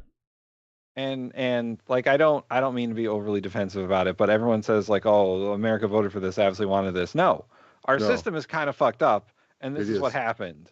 Yeah. Like, if we had a different voting system, and this might not have happened. Yeah, it certainly wouldn't have happened the first vote? time. Yeah, if it was popular vote, Trump would have never been president.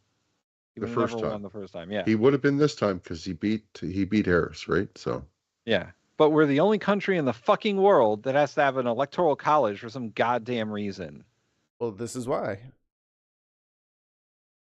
So the question is, will they be out of the country or will this get to court first?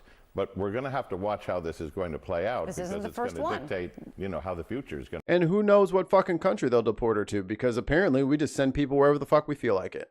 El Salvador, probably. Apparently we have a deal. Antarctica. Right, like. Fucking Russia. Just send people wherever you feel like sending them. No due process. Just send them wherever you want to. Yep. Yeah, I don't know if people voted for that. People didn't vote for any of this shit. They voted for lower prices day one. Well, that's what they voted for. The white nationalists probably voted for this. Some, yeah. The Nazis probably voted for this. Yeah.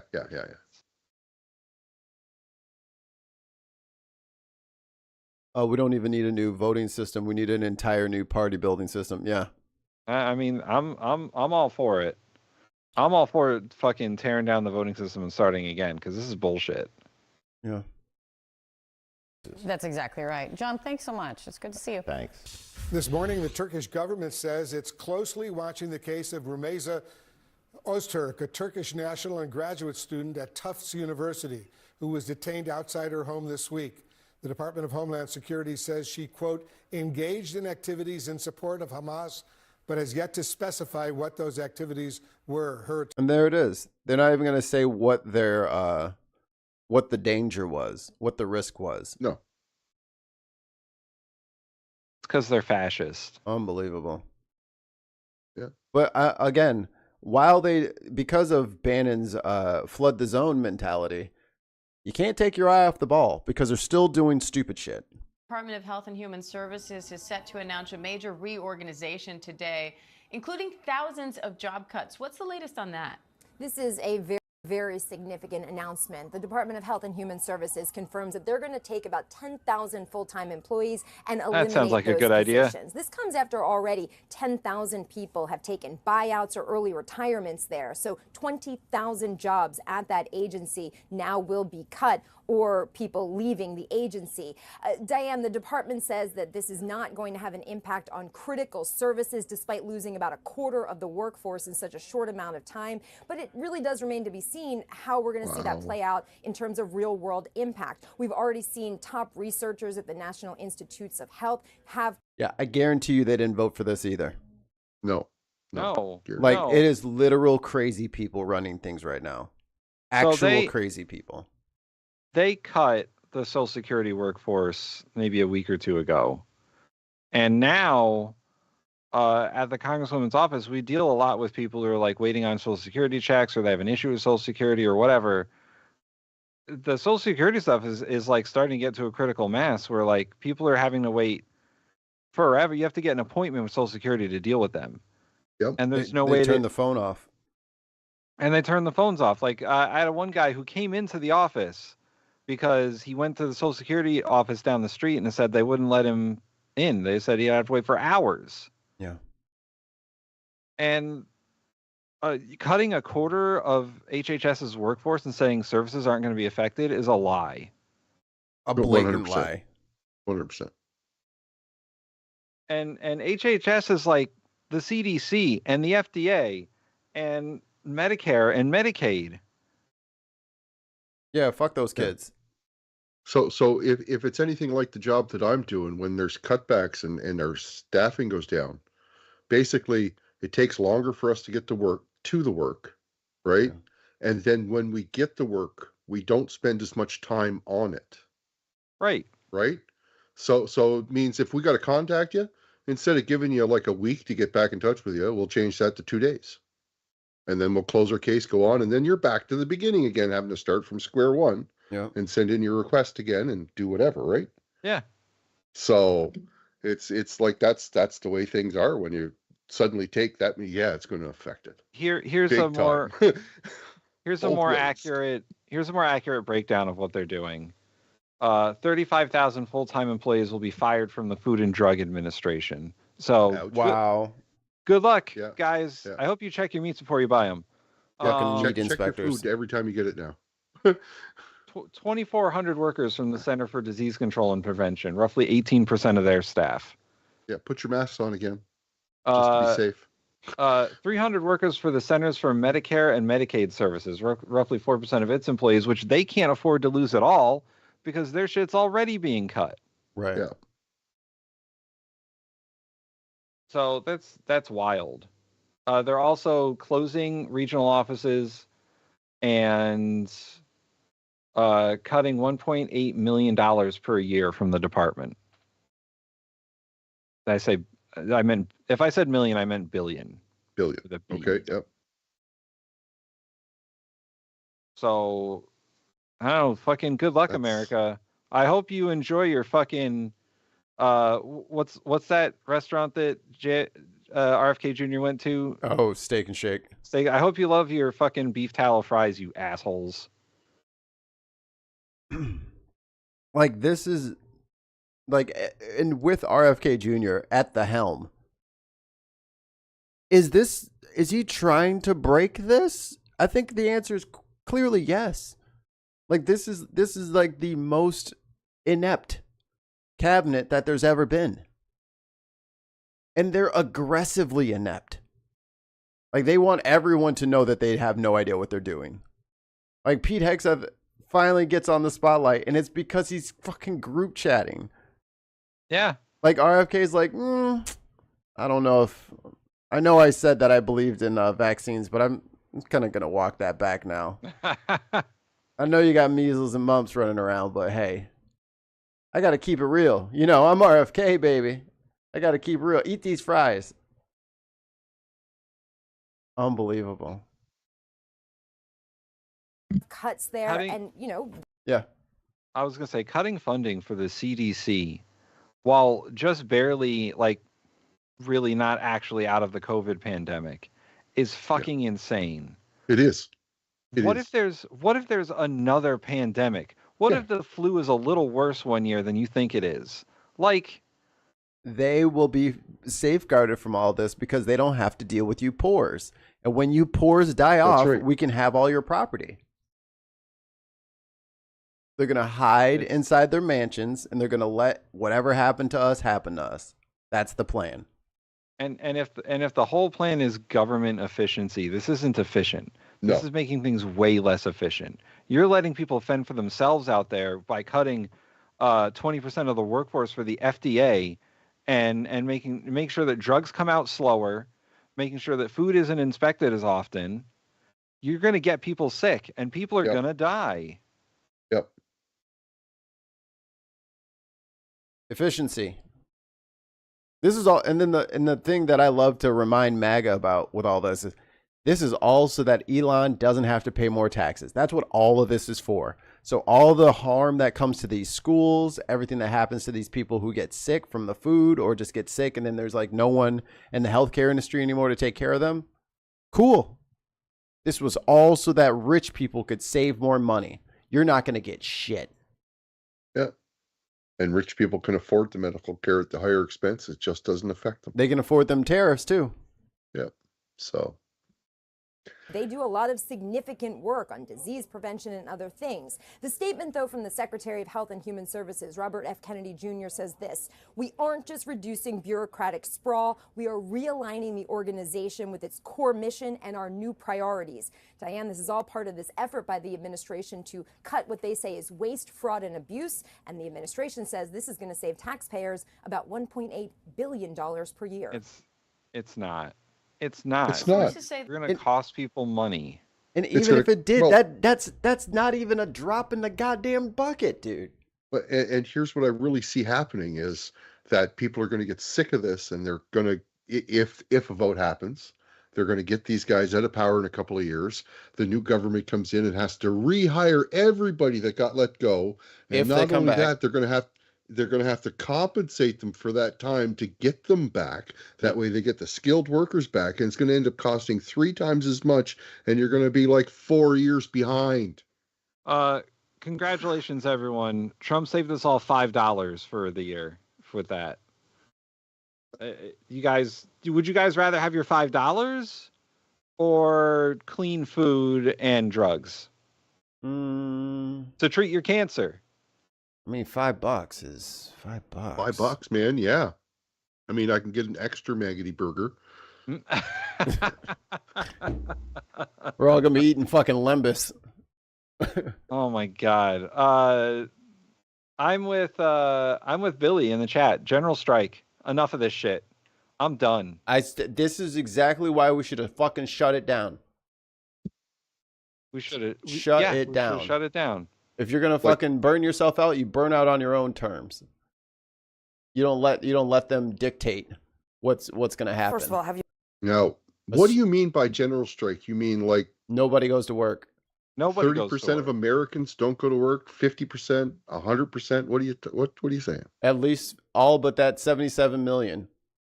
I would say everyone except for like the most essential people, like fire and EMS. Like you're going to need some of that, but labor, like stop labor. Fuck them fires. Welcome, Robert. I'm talking about a general strike for, let's start with all the auto unions, because Trump is fucking over the American car industry. I would start with every fast food employee. I would start with, honestly, anyone in the restaurant industry, I would stop showing up to work. Yeah, well, just the auto workers have a union to fall back on, but those food workers, they don't.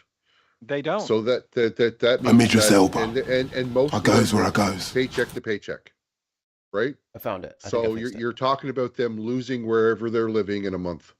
But yeah, if they go on strike, grinding the economy to a halt for a week would send the message. I think let the your dollars do the message it talking. would send would be martial law. Well, you can't force people to go to work. Yeah, you can't force people to go to work. If people aren't going to work, what are they going to be doing? Sitting at home? No, they're going to also be protesting, and martial law is going to come into effect, right? So if you lock them up, if you lock them all up, if you lock them all up, how will they go to work? Well, no, but once he gets to declare that, how do you get out of it? Because he'll keep creating more emergencies and continuing to own that power and keeping that power. He's trying to push for something like that, dude, so he can declare martial law. I mean, Ali, I don't want to say it live on the stream, but you know, read between the lines there. It's kind of where we're at, brother. Like, if everybody doesn't agree, that's fine. But I think it's objectively obvious that this is where he's taking this. Yep. So penalties and consequences be what they are. This is what he wants, and this is what he's setting us up for. Unless the Democrats and the press that isn't already controlled by conservative billionaires suddenly find their spines. Yeah, the Dems right now are ducking covering. And decide to act. I mean, what recourse do the people have? Yeah, I think the Democrats' strategy for most of them right now is duck and cover, and let's see if we can survive the next couple of years and then fix it when they vote us back in, which might not get them voted back in. Well, and they're, instead of doing what Bernie and AOC are doing, a lot of them are going to, Silicon Valley to try to raise some more money. Because that's the only thing they fucking know how to do. Yeah, yeah. I think that we only have a few options. One of them is the Bernie AOC route, which would be fantastic. Yeah. Yep. Which would be amazing if people got on board with that in a real way and they started an actual movement, which could happen. Yep. But one of the other routes is a general strike. And enough Americans saying, we're done with this. I'm tired of you fucking us over for everything.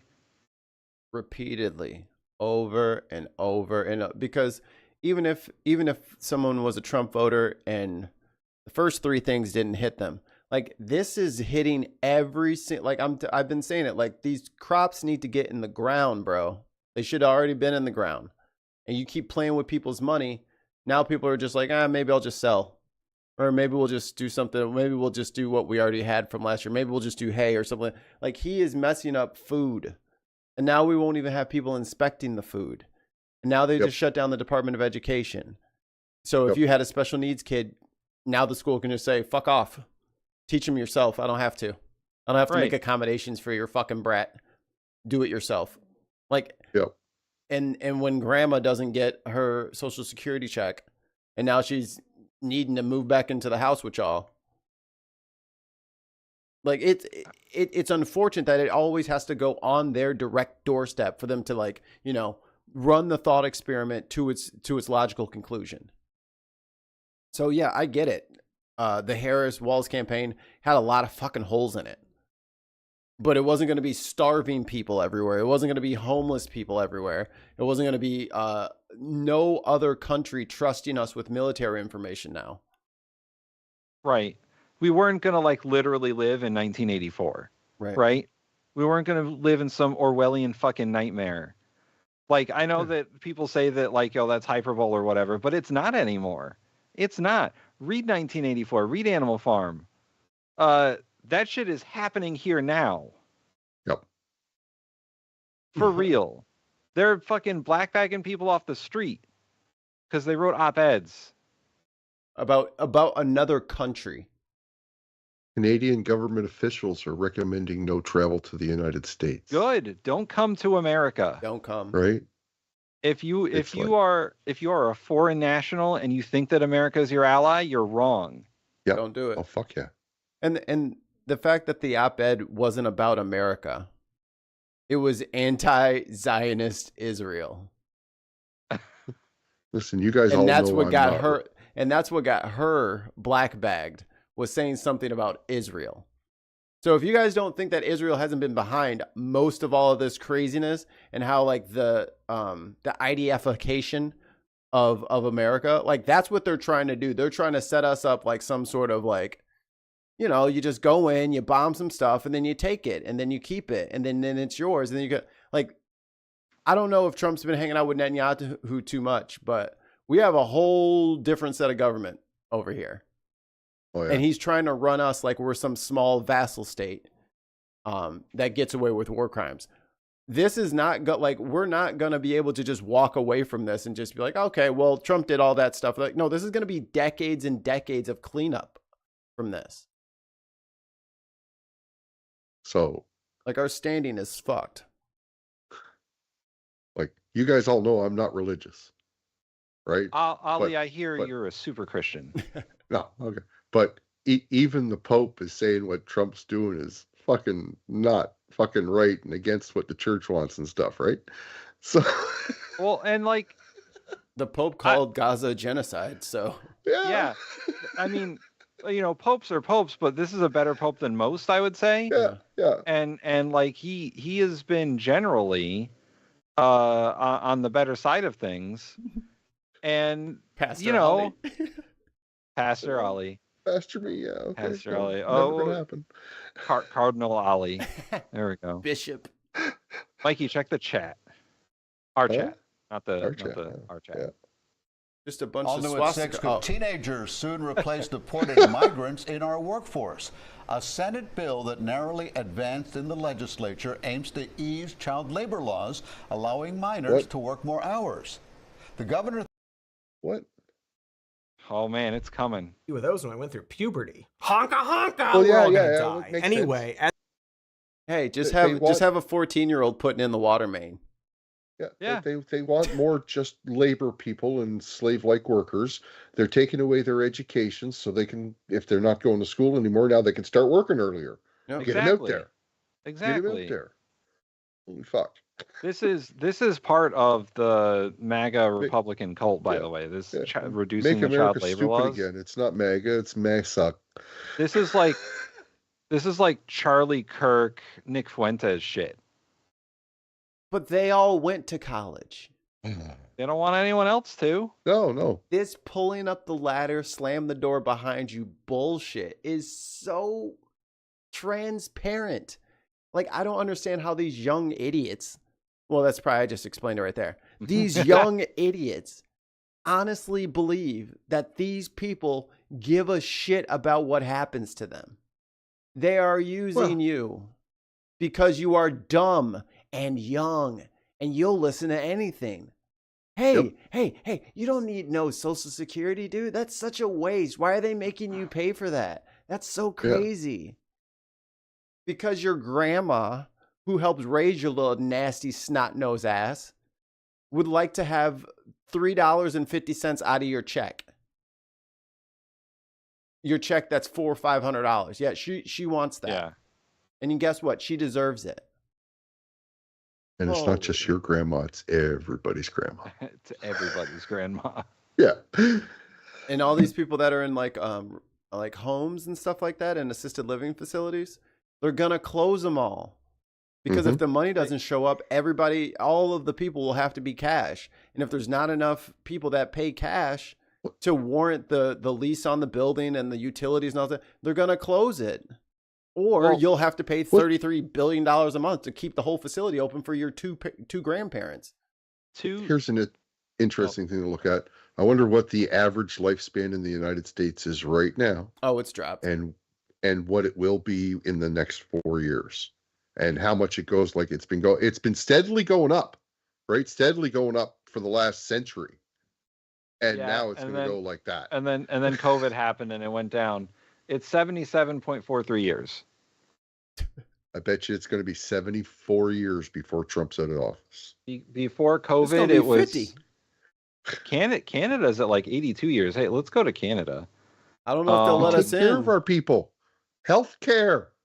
Before COVID, it was 79 years. So, and it's 77 now, you said? It's 77 and a half, yeah. Yeah, so it Man, dropped 2.5. Yeah. It's going to be at like 48, and me and Tim are going to be like, well, couple more years on this show. We had a good run. We had a good run, y'all. And meanwhile, I'll still have 20 years to go. Come on now.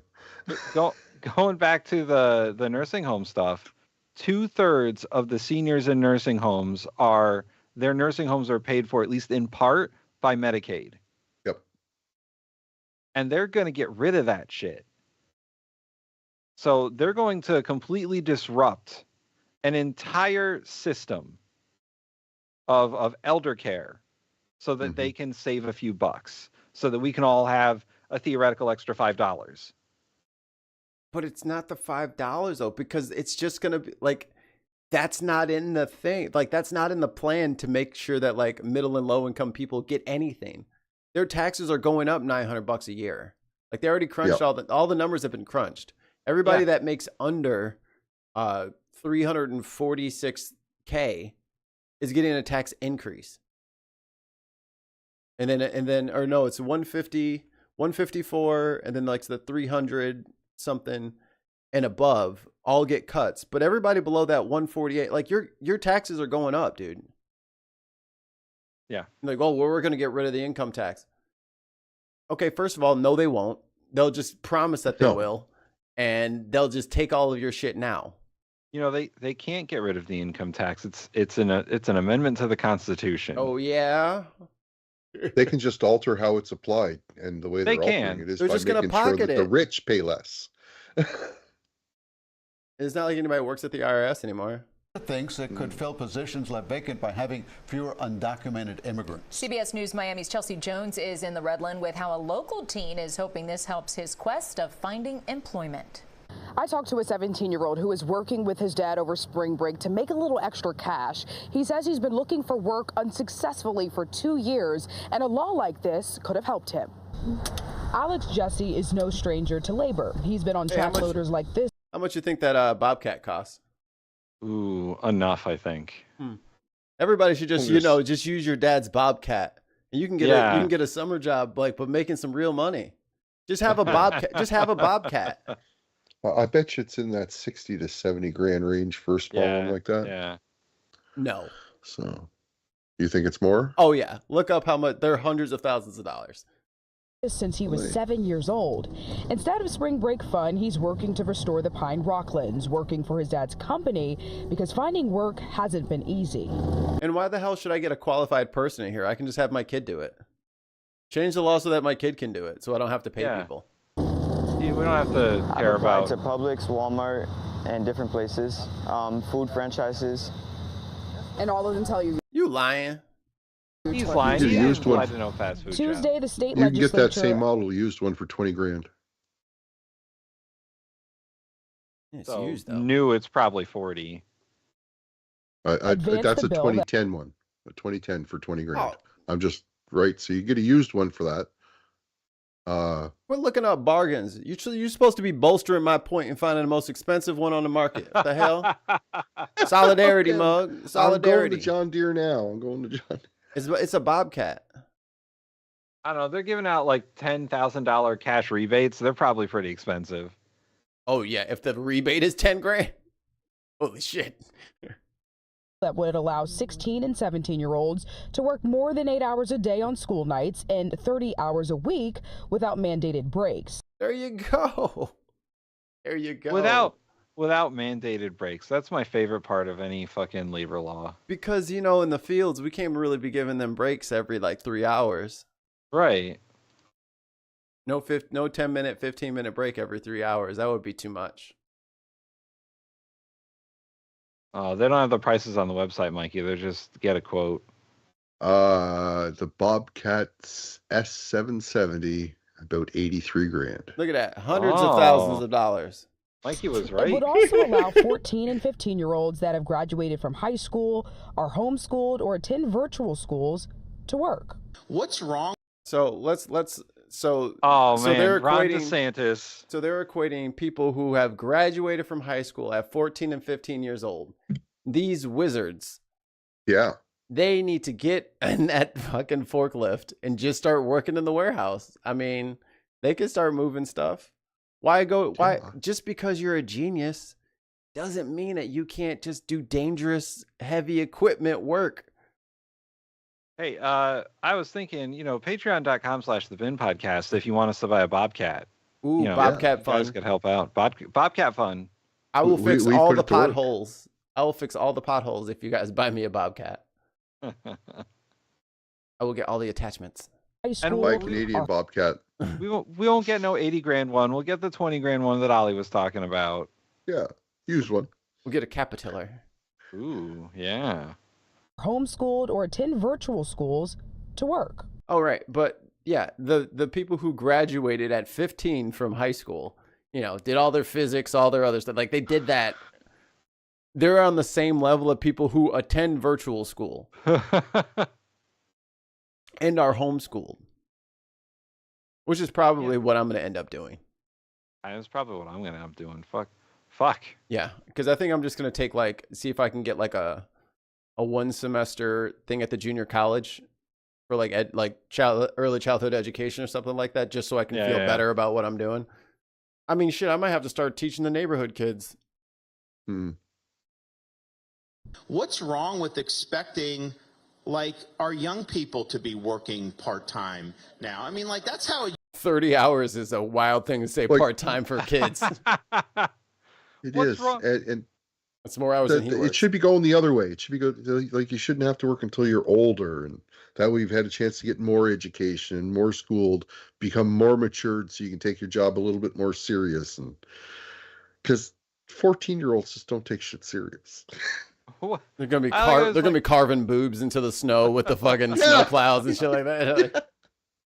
What's wrong with having children operate heavy machinery? I don't see the problem here. No, they're gonna put their asses in the meat packing plants like they were doing with those undocumented kids. They're gonna be working in the fucking Amazon warehouses. Yep. Well, then those people don't need their jobs, huh? Exactly. Flood the zone.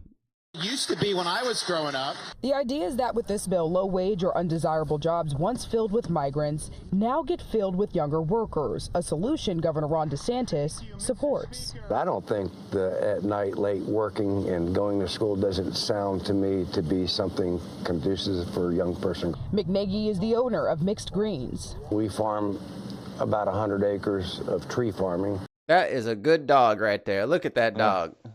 Oh yeah, that's a good boy. He employs younger workers, but says they need balance. I'm all for after-school agricultural work, but if I had my way, I'd make sure they stay in school, too. Jussie says if a law like Senate Bill 918 existed 2 years ago, it could have helped him prepare for his future as a welder. I would have been able to be a welder? A welder? You can apprentice to be a welder, though, my guy. Yeah. How does driving a Bobcat make you a welding expert? It doesn't, unless you're always fixing the Bobcat for some reason. Unless you welded that together yourself, and now you're just proving that it works. They got the 1999 Bobcat. There you go. Jeez, this is gonna help me. You're so stupid. Employed, make money, so I'm able to afford a car. Have the things that I'd like. I either want to go out to the oil rigs and weld underwater or do the pipelines. Critics of this bill believe wow. You need to go to school for that. He just chose the most dangerous job in the world as, this is what I want to do. At 14, 15, is he? Wow. He's not going to end up your life first. He's not going to end up doing that. He's going to weld at a car shop or some shit. But that's wild, man. You need to go to school to be like an engineer to do that shit. It's not just welding. No, it's just welding. It's just welding. They don't just give you an acetylene torch and say, "All right, have at it. I hope you're good at diving."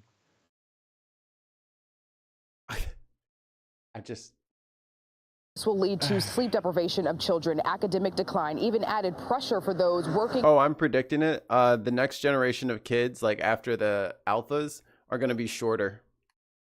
Shorter, huh? Because they're not going to get any rest. Oh. They're going to have to, pull a double. Well, it's going to stunt their growth. It's not because of that. It's going to be because they're starting doing hard labor jobs before they finish growing, so they're never going to have a chance to finish growing. Yeah. So. All right, last story. First of all, have you met MAGA? Have you been to a MAGA rally? First of all, have you met MAGA? Have you been to a MAGA rally where Trump is mocking a disabled journalist or a POW? You're right. Try that again. First of all, have you met MAGA?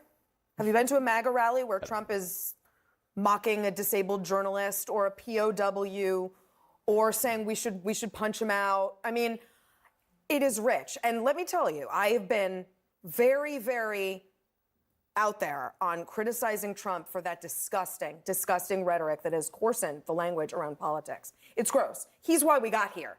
And what she did was disgusting.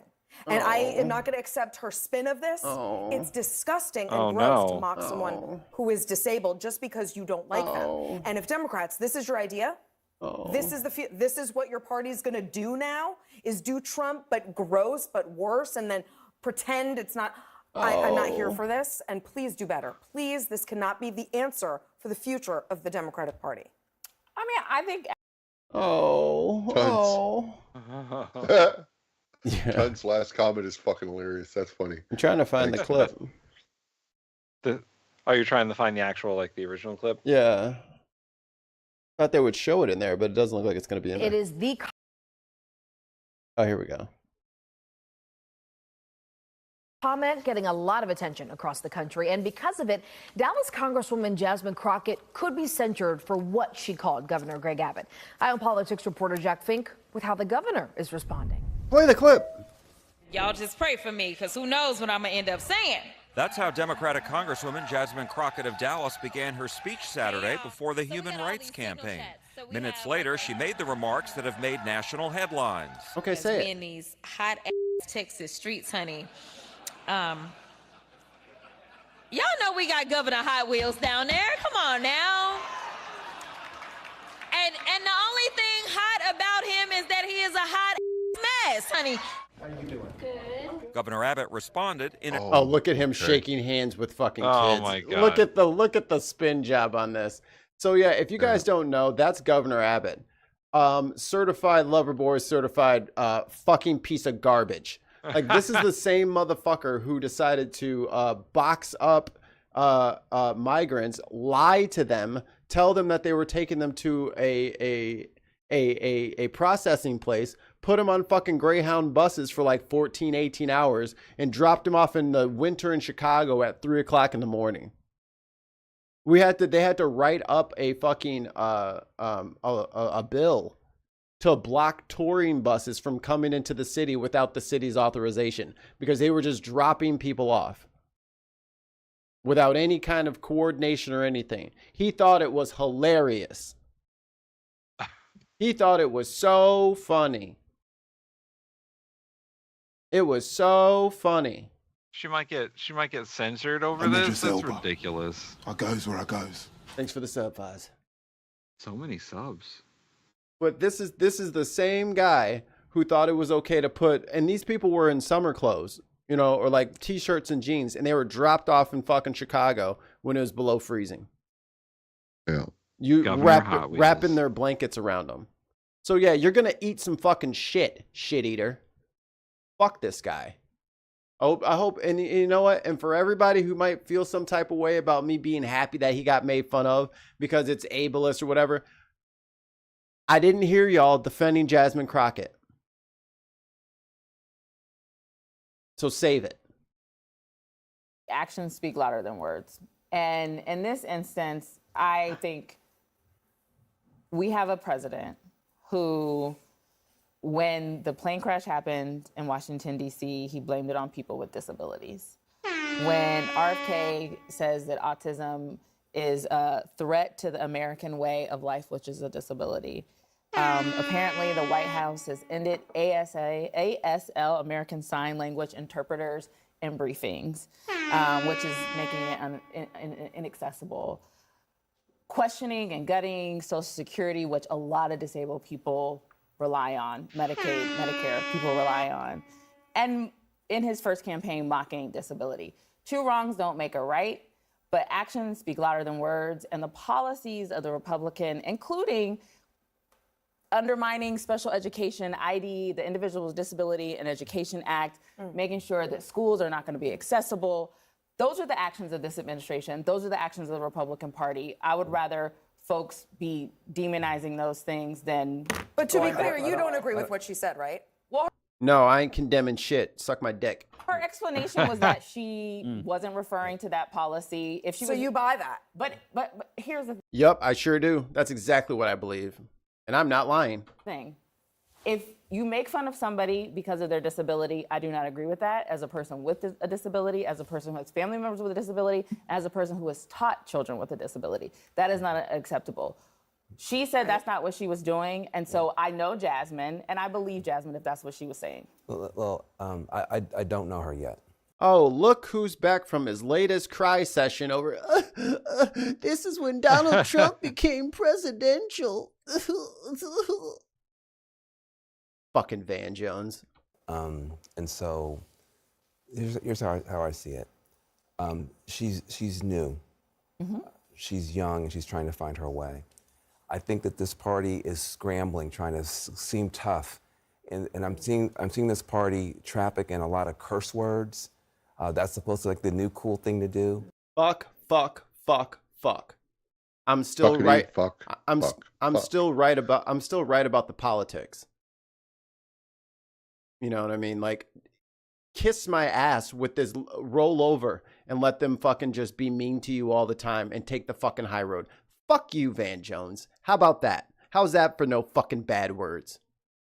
Fucking spineless bitch. I don't think that that's going to be as useful. I've even heard Pete Buttigieg with a whole bunch of curse words. I don't know who gave that memo. I don't think that's very useful. I think you have to be very careful when you're talking about people with disabilities. And I don't think she was careful. And I don't know her enough to say she's not being honest. I'm going to tell you. Did you call her Van Jones? Did you and- reach out to her? Did you try to get a comment from her? No. You know, and his comment that she was like a new member, she joined Congress in 2021, 2022. Like, she's not just like this is her first year and she doesn't know what she's doing. Yeah. Like, you're claiming that she doesn't have any tact and that she's new, so she doesn't understand what's going on. But all the other comments I've ever heard from her are like on point. Like, she definitely understands what she's doing, and Van Jones is being an apologist for fucking spineless Democrats. Yep. He's being an apologist for people who don't know that it's no longer time to have decorum. Let's fucking get rid of that, because the Republicans got rid of it years ago. And then they want to come back and fucking censure Al Green when he stands up to the president and says that you don't have a mandate, when their motherfuckers were booing Joe Biden left and right. Yep. And Marjorie Taylor Greene and Lauren Boebert were up there shouting at him. No one said anything to them. So fuck them and their decorum argument. I'm with Mikey. No, we're grown ass motherfucking adults. We curse when we want to curse. Stop trying to fucking tone police everybody. We are blessed to be joined tonight by Corinne Owens. In that moment, period. There are a lot of people who have a lot of reason. Issue Van? To be frustrated with him, to be fearful of him, to be mad at him. Uh-huh. But that was one of the most extraordinary moments you have ever seen in American politics, period. And he did something extraordinary. And for people who have been hoping that he would become unifying, hoping that he might find some way to become presidential, they should be happy with that moment. For people who have been hoping that maybe he would remain a divisive cartoon, which he often finds a way to do, they should be. This is from CNN 8 years ago. Begin to become a little bit worried tonight. Because that thing you just saw him do, if he finds a way to do that over and over again, he's going to be there for 8 years. Now, there is a lot that he said in that speech that was counterfactual, that was not right, that I oppose and will oppose. But he did something tonight that you cannot take away from him. He became president of the United States. How does it feel? How does it feel to be so wrong? No, he's not wrong. He's saying still, even though all this shit happened after I fucking stuck my foot in the bear trap, I'm still right. And you still should play by the rules that I set for you. I decide what this black woman should say. Shut the fuck up, Van. You always got some fucking weak ass bullshit to say. Always. With your soft ass, dude. You are soft. That's why you fucking sit around here with all these fucking rich-ass white motherfuckers, and then as soon as a black girl says something, you're gonna puff up your fucking chest. Shut the fuck up, dude. You always got some dumb shit to say. And quit smoking Marlboro Lights. Your fucking lips are discolored. It sounded bad. And I just want to finish. I think this party is trying to find a way to look tough and to show fight. Ain't nobody even considering you with your bald, stupid ass. But this is not the way. I don't think the cursing is going to work. Fuck you. I've been on stage and I've gotten a little bit hyped sometimes too. I hope that she will take this as lesson. You talked about learning lessons. Maybe she should genuflect and fucking cry like you did. Stuff. It doesn't sound to me like she's actually taking full responsibility. If that's true, I don't like it, and she can't do that again. If you don't like it, suck her fucking dick, Van Jones. How's that? How's that for fucking decorum? She's too important to us to do that again. What I fear is that no lesson could ever be learned as long as you're doing these things in front of audiences who roar when you do it. When you have comedians who are if she said that in front of me, I would have popped. I would have been like, hell yeah. Fuck that guy. I would have PD Pablo, taken my shirt off and spun it around my head like a helicopter. It would have. I would have did it. This is awesome chant. Like, fuck Greg Abbott. Fuck him. For all the shit that he's ever done to people. And see, this is that moderating force where, oh, we can't make fun of RFK's voice because what if someone else has it? Then they know I'm not talking about them. Yeah, they're not RFK. Right? You know what I mean? We don't just go out there just looking for people to fucking shit on. But if the motherfucker is about to starve and endanger people, or decides to pack up families and ship them all over the nation, but that's fine. And he needs to be, but he can do that, and he doesn't get any disrespect. You make fun of him, and now you're the back. Shut the fuck up and get behind us. You're clearly not in a position to lead.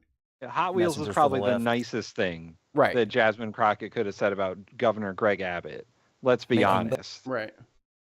But unfair jokes, and people are roaring when you have politicians being vulgar and saying what's the lesson? We're trying. What's the audience? It says a lot about the audience. But what we're trying to deal with is that Trump has done this and he's been successful. Yeah. So when you have somebody who does this stuff and they're successful, you start thinking, well, is that the right way?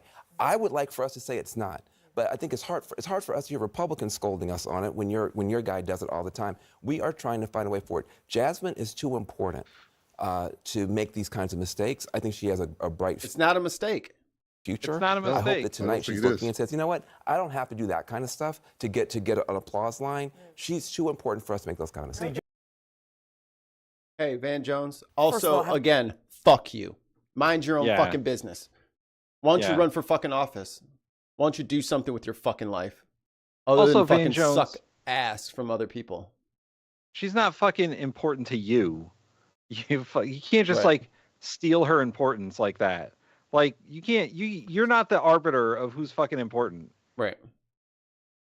The fucking guy. I can't stand Van Jones. This is why I don't watch CNN. Exactly. Oh God, we got a message from RFK. Department And then of we're going Health and home. Human Services just announced dramatic and drastic cuts and changes to the agency run by RFK Jr. The agency is cutting 10,000 employees and combining 28 divisions into 15. Oh as my well as God. creating an administration for a healthy America. CNN's Meg Torella joins us live. A So, healthy Meg, as you know, America. HHS is a massive agency overseeing the CDC, the FDA. Oh, Van Jones, am I allowed to say fuck this guy? Is that okay? Is that okay with you, Dad? Is that okay with you? Look at all the shit that they're just gonna cut. The NIH, oh my God. I get so many phone calls from researchers and colleges saying, please get our NIH funding back. We're doing like cancer research over here. Yeah. And they want to cut it more.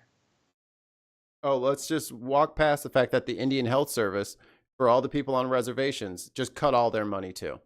Yeah, and literally the Administration for Children and Families.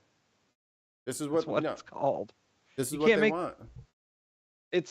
It would be laughable if it wasn't so fucking disheartening that they're just gonna unmake our government from the inside, and that everything that Project 2025 said that they were going to do is being done. And every time the Democrats said that's not what they're going to do. They can't possibly do that. Have some fucking foresight. Did you read the fucking thing? No. Because if you had read it, you would have known that this is what they were going to do. So not only did all of the fucking Trump voters fail the open book quiz, but it appears that the Democrats didn't read that shit either. Like 6 of them read it. And all the rest of them were like, oh, that's not going to happen, so I'm just going to skip that. That seems long. The Health and Human Services Department is the most important government agency when it comes to people's health, and they're gutting it.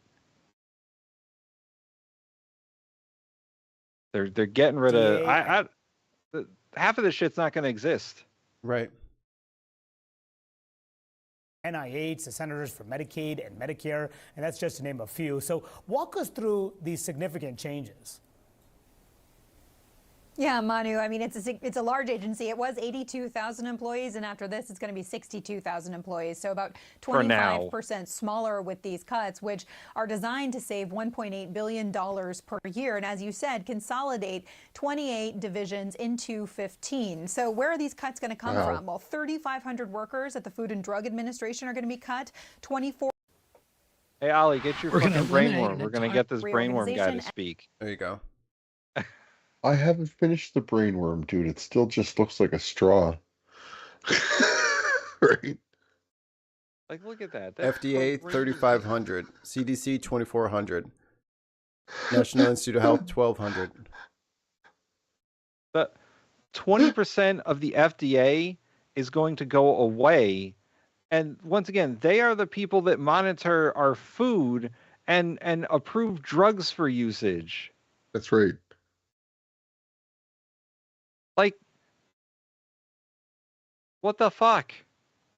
The NIH, cancer research. Like I said, these are the government agencies that are, their job is to like make sure that America doesn't die of diseases, and that people aren't like desperately poor, and that we don't get food poisoning just all the time. Yep. God. And this new agency. We're going to eliminate an entire alphabet soup of departments and agencies while preserving their core functions by merging them into a new organization. You know, that's what CEOs do when they come into a place. They fire 10% of the staff, and then they make everybody cross-trained. They take their bonus, and then they fucking leave. Yeah. It's like listening to a cheese grater on a microphone. Ugh. Cheese grater with a fucking dildo in it. Called the Administration for a Healthy America, or AHA. We have two goals. The first is obvious, to save the taxpayer money. By this is this is a serious person. That's their acronym, AHA? Fuck this guy. Hey, dude, one of your fucking eyeballs is lower than the other one. Is that like an inbred Kennedy thing, or is that just me? Drink some goddamn tea with honey in it. Yeah. His ears are at the same level, so his eye is definitely lower than the other. Well, Looking like one of them brain- fucking flounders. Yo, get Flounder out of here, bro. When that brainworm went in, it didn't leave his brain even, so his head got misshapen. His eye is like 2 centimeters lower on the left. At least. His head looks like it's folding in on itself. By making our department more efficient. And the second is to radically improve our quality of service. By not giving it at all. How the fuck are you going to do that with 10,000 less people and $1.8 billion less money? How? He doesn't even know what half of these places do, so how the hell can you make it better? And again, he has no degrees in medicine. He has no after high school knowledge of medicine at all. God damn it, tons of mice. What do you say? He looks like the JFK after photo.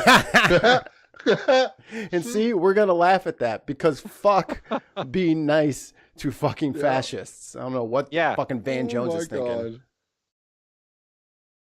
I went on a rant there. I'm probably going to have to clip that out and make it a short. Fuck Van Jones. Fuck him. Now, Manu, of course, aha goes without saying, sounds a lot like Maha.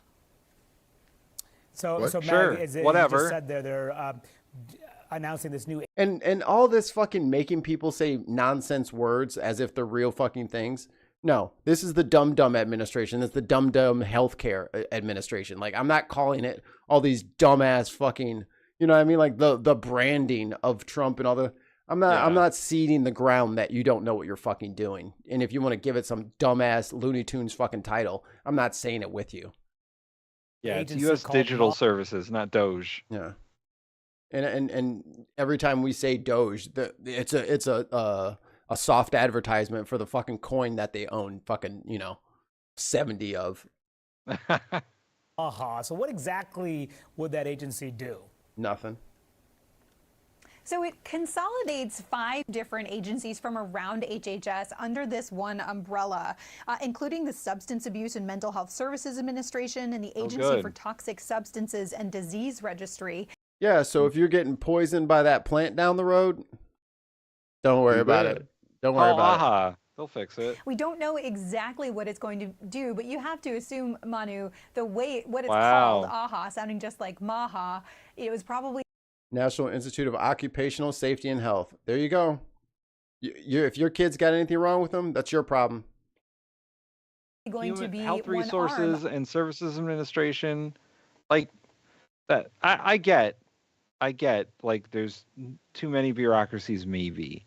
But like saying, we're just going to get rid of all this and call it some funny name and get rid of all these people. Couldn't you just fucking reorganize them into a department instead of firing 10,000 people? I'm sure that they have a fucking use. I'm sure some of the 10,000 fuckers they're firing are scientists who do jobs that are necessary. And they're going to fire them by accident and have to recall them when they figure, oh man, we fired all the Ebola people. I guess they're gonna have to hire them back if we can find them again. You know who's gonna eat them up? Canada's gonna take them. The UK is gonna take them. Europe's gonna take them. All of our professionals are gonna flee. They are. That agency for toxic substances, the 1-800 number that's on every poison control bottle, that's them. They won't be answering the phone anymore. Oh, great. Right? Just charge your butthole in the moonlight. That'll get rid of the fucking lead in your fucking water. Of how RFK Jr. tries to implement these priorities he's talked about around chronic diseases, but just a lot of skepticism and fear from the public health world given his approach to vaccines and other scientific issues where they worry this may not be based on sound science. All right, Meg Terrell on the latest and a very significant. Well, there you go. There you go. I have to go do hot knives now. Yeah, Ali, pass the hash, dude. Anytime you guys want to come by, I'm more than happy to share. We're about to live with you. What you talking about? So there's a trailer for sale right down the street from me. Shit, you ain't said nothing but a word. For everyone in the chat, before we wrap things up, later on tonight, if we all survive, we are going to do a speaking from the center Q&A because Mark's not here because he doesn't love us enough. Nope. Oh, I didn't know you were around. Okay. So, put your questions in the chat. Get some questions for later. We'll answer any questions. Or if you want, I know that the live chat is up, but if you want to put it in like the comment part, yeah, that way we can get it later, because I don't know if that will grab everything out of the live chat. But if you want to put it like a comment, I can look at those later. Or Patreon. Go to Patreon and message us there. Yes. Yeah. We'll definitely answer the questions on Patreon. That's right. And there is there. And we always forget to say it, but there is a free tier on our Patreon for those of you who want to keep track of us in case our channel goes the same way as that AP video from earlier, and you just try to click on it and it's just a spinning fucking screen because they got us. And then we'll find another way of getting you guys some tasty stuff. And here's a nice bit for later. I will probably definitely be drunk by the time we do the second show today. Oh, really? Okay, good. Because I'm going to be definitely on some more painkillers. I put my back out yesterday and I can barely move. So tonight's show is at 9 p.m. Eastern Standard Time in about 6 hours. For anyone who's asking, hit the bell. Hit the bell for notifications. That's right. Yeah, boy, that was a rough one. That was a rough one, and I'm gonna go watch Solo Leveling again. Hey, Tim. For a fascist enterprise to succeed, you have to close down journalism. Anybody else? Should the defense secretary? What country are you? Wait, what country are you from? The UK. Okay, we don't give a crap about your opinion and your reporting. Why don't you go back to your country where you have a major migrant problem? Okay, And you no. You should care about your own borders. Do you care about American lives being put at risk? Let me tell you something. Do you care about people from your country? What about all the women that are raped by migrants? Do you care No, about by migrants. No, do you care? Okay, you're done. Do you care about American lives being put at risk? You know what? I don't. Members fighting for your country. I don't care about your vice fake news. president. Marjorie Taylor Greene there. Who'd have thought that claiming forest fires had been started by Jewish space lasers would be a career high for the woman, would actually be one of the sanest contributions she'd made to public discourse. And just parroting the kind of nonsense that you see on racist Twitter. Wow. You can't expect much from Marjorie Taylor Greene, to be honest. And that's just an ugly human being. And she's just running around. But then again, but no. Van Jones, let's shut up Jasmine Crockett for calling them Hot Wheels. Yeah. Because I got a whole bunch of shit I could call them. And it's way worse than that. And true. Can we get an "Oh Girl, Baby Girl"? Yes, we can. Oh, girl, baby girl. Oh. Oh, Vic Stryker is Tim in the chat, do that. by the way. Yeah. I am Vic Stryker in the chat. That's him. That's me. All right, we're out of here, boys. Thank you, everybody. We love you. Bye. Take care of each other. Be good. Be good. Fucking. I love Tesla. I love Tesla. Ladies and gentlemen, we got him.